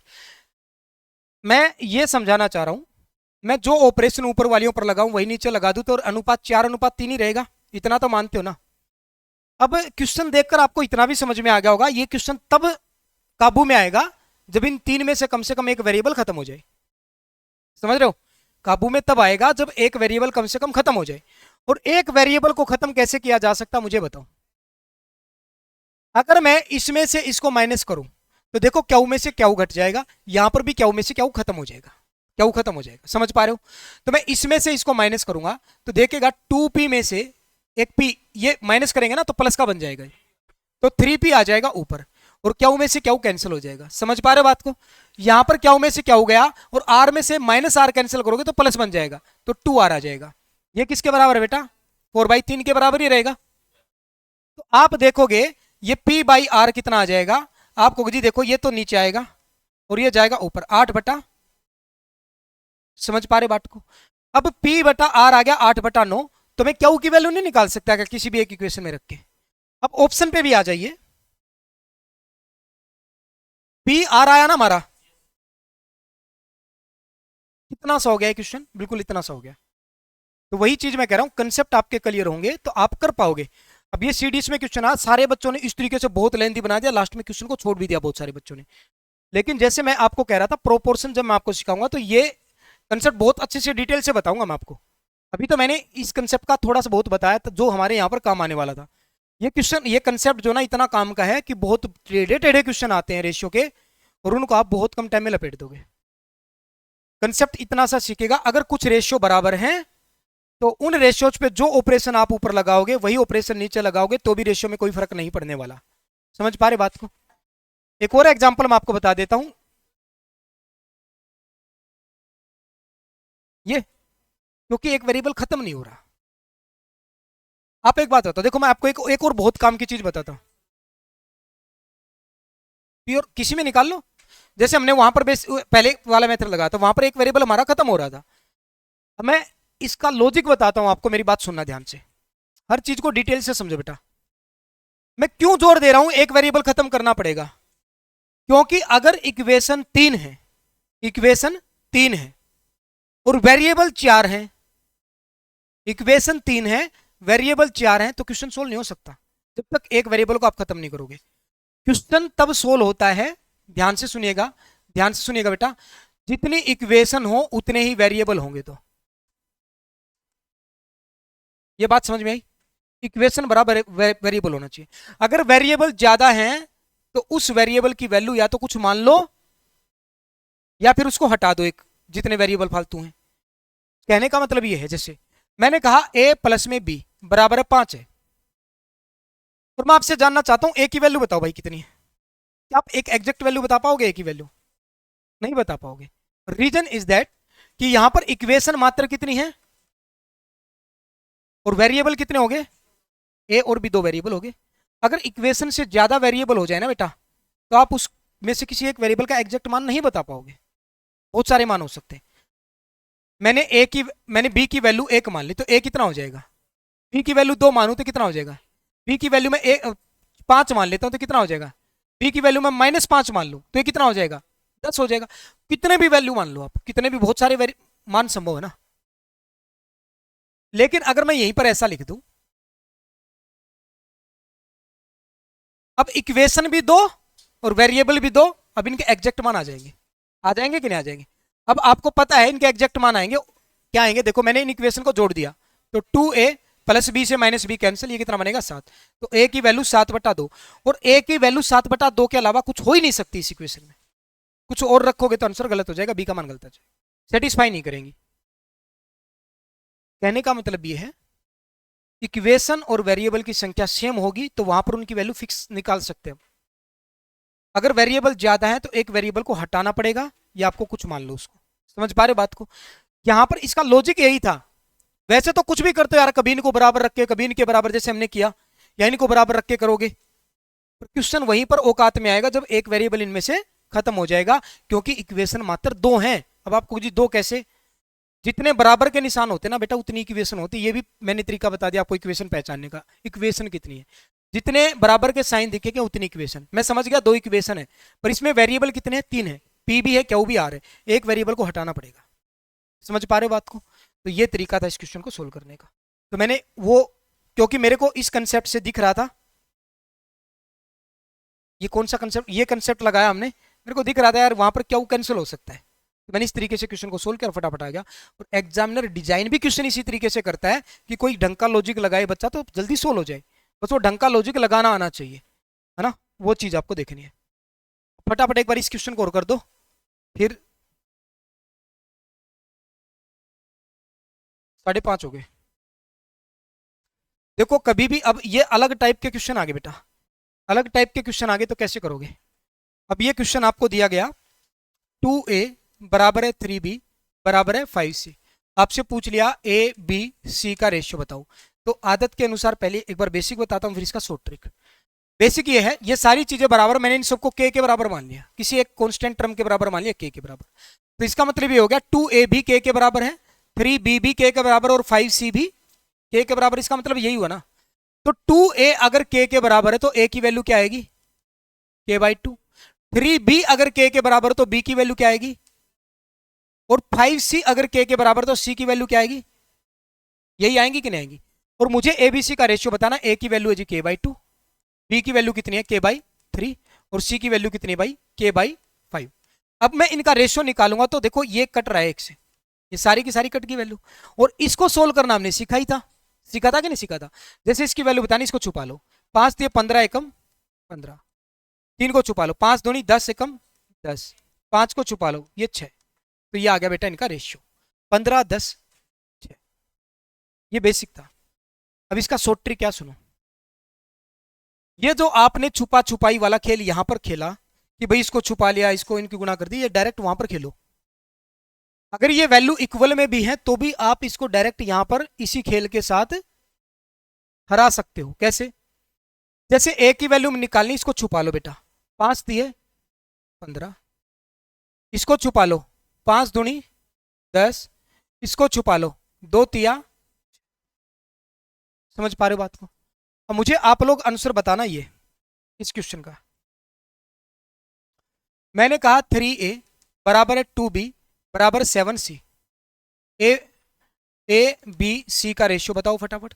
मैंने कहा 4a बराबर है 3b बराबर है 4c। तो मुझे बताइएगा ए सी बी का रेशियो बताइएगा।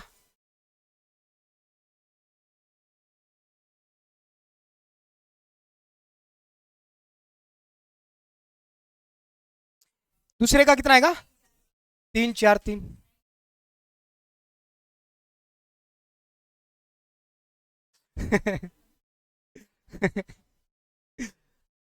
कुछ बच्चों को भी समझ नहीं आया क्या खेल हो गया ये।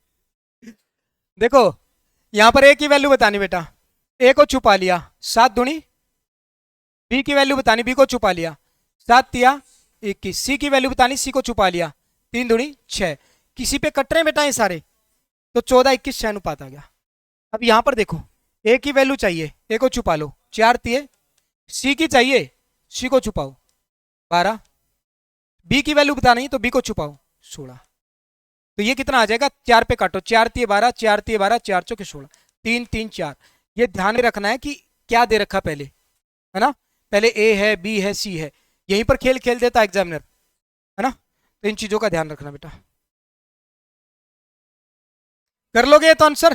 ये देखो सीजीएल मेंस में आया बताओ 2018 में ऐसा, ये क्वेश्चन है कोई, ए बी का रेशो 2 3 है, तो 2 3 चाहिए शुरू में, ये नहीं है, ये हो सकता है 4 दूनी 8 4 3 12, ये हो सकता है 2 3 हो सकता है, 8 दूनी 16 8 24 हो सकता है, 2 3 नहीं हो सकता, इसको हटा दिया। बीसी का कितना चाहिए 4 5, तो लास्ट में 4 5 होना चाहिए बेटा, ये 4 5 है, 3 चौके 12 3 5 15, यही आंसर आएगा, ये नहीं आएगा, ये 4 5 बनेगा भी नहीं। समझ पा रहे हो, कर लोगे। तो इतना ही पढ़ते हैं आज, ज्यादा बर्डन डालना ठीक नहीं आप लोगों के ऊपर। तो अब बड़े गौर से मेरी बात को सुनना सारे के सारे। मैंने कहा बिल्कुल सिंपल तरीके से हमने स्टार्ट किया, हर चीज का बेसिक भी कर रहे हैं और हर चीज का शॉर्ट ट्रिक भी कर रहे हैं। कोई भी ऐसा क्वेश्चन नहीं होगा जिसका मैं शॉर्ट मेथड ना बताऊं, चाहे कितना भी भारी भरकम क्वेश्चन क्यों ना हो, पर पहले उसका बेसिक बताया जाएगा ताकि उस कंसेप्ट को आप अच्छे से सीख पाओ, फिर उसका शॉर्ट ट्रिक पेपर में कैसे करना है। प्रैक्टिस के लिए आपको क्या होगा बेटा, ये सारी की सारी ये पीडीएफ तो मिलेगी मिलेगी, हर टॉपिक में आपको 100+ क्वेश्चन जो है ना क्लास में ही कराए जाएंगे। लंबा टॉपिक होगा उसमें 150+ क्वेश्चन भी चलते हैं, जैसे कंपाउंड इंटरेस्ट हो गया, रेशियो एंड प्रोपोर्शन, ये भी लंबा क्वेश्चन टॉपिक है, इसमें भी आपको 150 के प्लस क्वेश्चन होंगे। एवरेज वाला टॉपिक है वो भी थोड़ा अच्छे लेवल से पूछा जाता है, उसमें भी ज्यादा क्वेश्चन होंगे, नहीं तो 100+ क्वेश्चन आपके हर टॉपिक में होंगे। उसके साथ साथ आपको क्या किया जाएगा, उसके साथ साथ आपको इसकी प्रैक्टिस शीट दी जाएगी। जैसे 150 क्वेश्चन हमने क्लास में कर लिए, अलग से 100 के करीब क्वेश्चनों की आपको प्रैक्टिस शीट दी जाएगी। समझ पा रहे बात को। वो प्रैक्टिस शीट आपको क्या करनी है, उसके टिक करके लाने आंसर, वो आपकी यहाँ पर चेक हुआ करेगी। ऑफलाइन वालों के लिए मैं बता रहा हूँ, ठीक है ना, वो आपकी चेक भी हुआ करेगी। और डेली का काम अगर डेली नहीं किया तो फिर क्लास में एंट्री भी नहीं है, मैं पहले ही बता देता हूँ। ये मैं पहले ही बता देता हूँ भाई, सोच समझ के एडमिशन लेना, कोई जरूरत नहीं है। अगर आप डेली का काम डेली नहीं करोगे तो कोई जरूरत नहीं है एडमिशन लेने की, मैं पहले ही बता रहा हूँ। ऑलरेडी मैं तो पहले ही कहता हूँ, देखो छोटी सी जगह ली हुई है, ठीक है ना, कोई फालतू का प्रचार नहीं, बस यहाँ पर प्रचार प्रचार करवा दिया, कोई और फालतू वो नहीं कर रहे। रीजन ये है कि कम बच्चे भी आएंगे तो बस हम उनका सिलेक्शन दे पाएंगे, क्योंकि मैं कम बच्चों पर ज्यादा ध्यान दे सकता हूँ। समझ पा रहे हो? अगर मैं इसकी मार्केटिंग भी कर रहा हूँ तो अपने टेलीग्राम पर कर देता हूँ, बाकी किसी से पेड प्रमोशन नहीं करवा रहा मैं। करवाते हैं ना, जैसे यहाँ पर इस ऐप पे फलाना फलाना बैच स्टार्ट हो रहा है जिनके व्यूज ज़्यादा आते हैं, मैं नहीं करवा रहा। कम बच्चों में सिलेक्शन होना चाहिए बस, तो डेली काम करके आना पड़ेगा। इस बैच से मैं ये चीज़ें लागू करना चाहता हूँ। जो पिछला बैच था उसमें मैं प्रैक्टिस शीट नहीं दे पा रहा था, पर इस बैच में आपको प्रैक्टिस शीट मिलना शुरू हो जाएंगे, ठीक है। तो इस चीज़ का ध्यान में रखना बेटा। और हाँ, आपको कंटेंट मिलेगा हर लेवल का, चाहे आप किसी भी एग्जाम को देना, मैथ और रीजनिंग में आपको दिक्कत नहीं आएगी। आरपीएफ दो, आप एनटीपीसी दो, आप सीजीएल मेंस दो, आप प्री दो सीजीएल का, कोई भी, आप सीजीएल मेंस तक का कंटेंट पढ़ेंगे। आपको क्लास में सीजीएल मेंस के भी सारे क्वेश्चन मिलेंगे, जो अभी लेटेस्ट पेपर हुआ है वहां तक का कंटेंट मिलेगा। मान लिया अभी आज मैंने आपको रेशियो पढ़ाया, इस आज के दिन से पहले जो भी एग्जाम हुए ना, उसमें कोई भी अच्छा क्वेश्चन आया होगा तो वो आपको क्लास में मिलेगा। जब मैं रेशियो पढ़ाता पढ़ाता मिक्सचर पर चला जाऊंगा और इन दिनों के बीच में कोई एग्जाम हो गया बीच में, तो उस एग्जाम के क्वेश्चन भी आपको मिक्सचर वाली पीडीएफ में जरूर मिलेंगे। समझ पा रहे बात को? तो ये चीज आपको इतना अपडेटेड कंटेंट मिलेगा। कंटेंट की तरफ से मैं कोई कमी नहीं छोड़ूंगा, प्रैक्टिस कराने की तरफ से मैं कोई कमी नहीं छोड़ूंगा, बट आपको भी ऑनेस्टली अपना काम डेली का डेली करना है। सिलेक्शन लेना तो भाई देखो, सिलेक्शन लेने के लिए बैठे हो, और मेरे को इतना अच्छे से पता है कि जो बच्चा रेगुलर रहेगा, डेली का काम डेली करेगा, सिलेक्शन होता उसी का। नहीं तो भीड़ इतनी, लाखों में बच्चे तैयारी कर रहे हैं, लाखों में बच्चे तैयारी कर रहे हैं बेटा। और आप यहाँ पर बैठे हो तो आप कंपेयर कर सकते हो, कहीं पर भी कोई भी मुखर्जी नगर में तैयारी कर रहा आपका यार दोस्त, उनकी प्रैक्टिस शीट देखना, उनकी क्लास नोट्स देखना, क्लास शीट देखना, उनसे बेहतर कंटेंट यहीं पर आपको मिल जाएगा। तो कंटेंट की आपको ये फिक्र करने की जरूरत नहीं, मैं मुखर्जी नगर चला जाऊं तो ये हो जाएगा, कुछ नहीं। कहीं पर जाओ, मुखर्जी नगर मैं भी पढ़ा के आया हूँ, मैंने भी सब कुछ देखा वहां पर क्या कंटेंट प्रोवाइड करवा रहा है। मैं खुद कह रहा हूँ, कोई भी यार दोस्त कोचिंग ले रहा है तो सीट को मैच कर लेना, आपको लेवल का पता चल जाएगा, क्वेश्चनों का पता चल जाएगा। और यहाँ पर सारे के सारे बच्चे डाउट लेकर जाएंगे, डेली आप आओगे, पहले दिन जो भी आपके डाउट रहेंगे वो समझ के जाना बाद में, ठीक है। तो यही काम आपको डेली करना बेटा, और चेक भी किया जाएगा आपकी सीट। और मिलते हैं अगली क्लास में, आप लोगों को भी धन्यवाद। और डेली क्लास में लाइव आना है। देखो बच्चा क्या करता है ऑनलाइन में और ऑफलाइन में, डिफरेंस मैं आपको बताऊं। आप लोग आए, पहला ही दिन था, और देखो ये ऑनलाइन में अभी एक दो बच्चा लाइव था बस, अब वो भी नहीं है। जबकि ऑनलाइन एडमिशन तो ले लिए अभिषेक, पर बच्चा ये सोचता, उसके मन में सेट हो जाता कि बाद में देख लूंगा, कोई बात नहीं है, रिकॉर्डेड तो मिलेगी ही, बाद में देख लेंगे, वो कर लेंगे। और वो फिर बाद में नहीं देखी जाती है, नहीं देखी जाती, और धीरे धीरे पिछड़ता चला जाता है। जब वो कोर्स लेगा किसी भी टीचर का, तो पहली बात तो वो इसीलिए लेता है, वो टीचर अच्छा लगता है उसको, भाई ये टीचर मेरी नैया पार लगवा सकता है। और जो बैच लेते टाइम बैच ले लिया, अब तेरा भाई इंस्पेक्टर लग जाएगा, इतना जोश होता है। अब इंस्पेक्टर तेरा भाई देखियो, सपने भी उसने इंस्पेक्टर के आए हैं, पर वो धीरे धीरे जब क्लास में इंटरेस्ट नहीं लेगा तो कहाँ से इंस्पेक्टर बनेगा भाई, कांस्टेबल भी नहीं लग पाएगा। तो बैच लेने से सिलेक्शन नहीं होता, मैं सबसे पहले ही बता देता हूँ। अगर आप सिर्फ ये सोच रहे हो कि बैच ले लिया तो सिलेक्शन हो जाएगा, नहीं, आपको रेगुलर रहना पड़ेगा, काम करना पड़ेगा, प्रैक्टिस आपको खुद से करनी पड़ेगी। एक टीचर का रोल मैं ये मानता हूँ सिर्फ 30% रोल होता है किसी भी बच्चे की कामयाबी में, 70% रोल उस बच्चे का ही होता है। क्योंकि अगर टीचर का रोल ही होता सारा, तो क्लास में पढ़ने वाले हर एक बच्चे का सिलेक्शन होता है ना। 30% भी इतना मानता हूँ, वो उसको गाइड कर सकता है, उसको अच्छा कंटेंट पढ़ा सकता है, और उसको बता सकता है किस किस तरीके से तैयारी करनी है। लेकिन अगर बच्चा जाके पढ़ेगा ही नहीं, तैयारी करेगा नहीं, तो सिलेक्शन नहीं हो सकता। तो अपने आप में जुनून पैदा करना भाई, अपने आप से खुद से प्रॉमिस करना कि मैं आज से रेगुलर रहूंगा और कंटिन्यू काम करूंगा, सिलेक्शन होगा तभी, ठीक है। तो भाई जय हिंद जय भारत। अभी रीजनिंग की क्लास होगी, रीजनिंग की क्लास देखते हैं, ठीक है।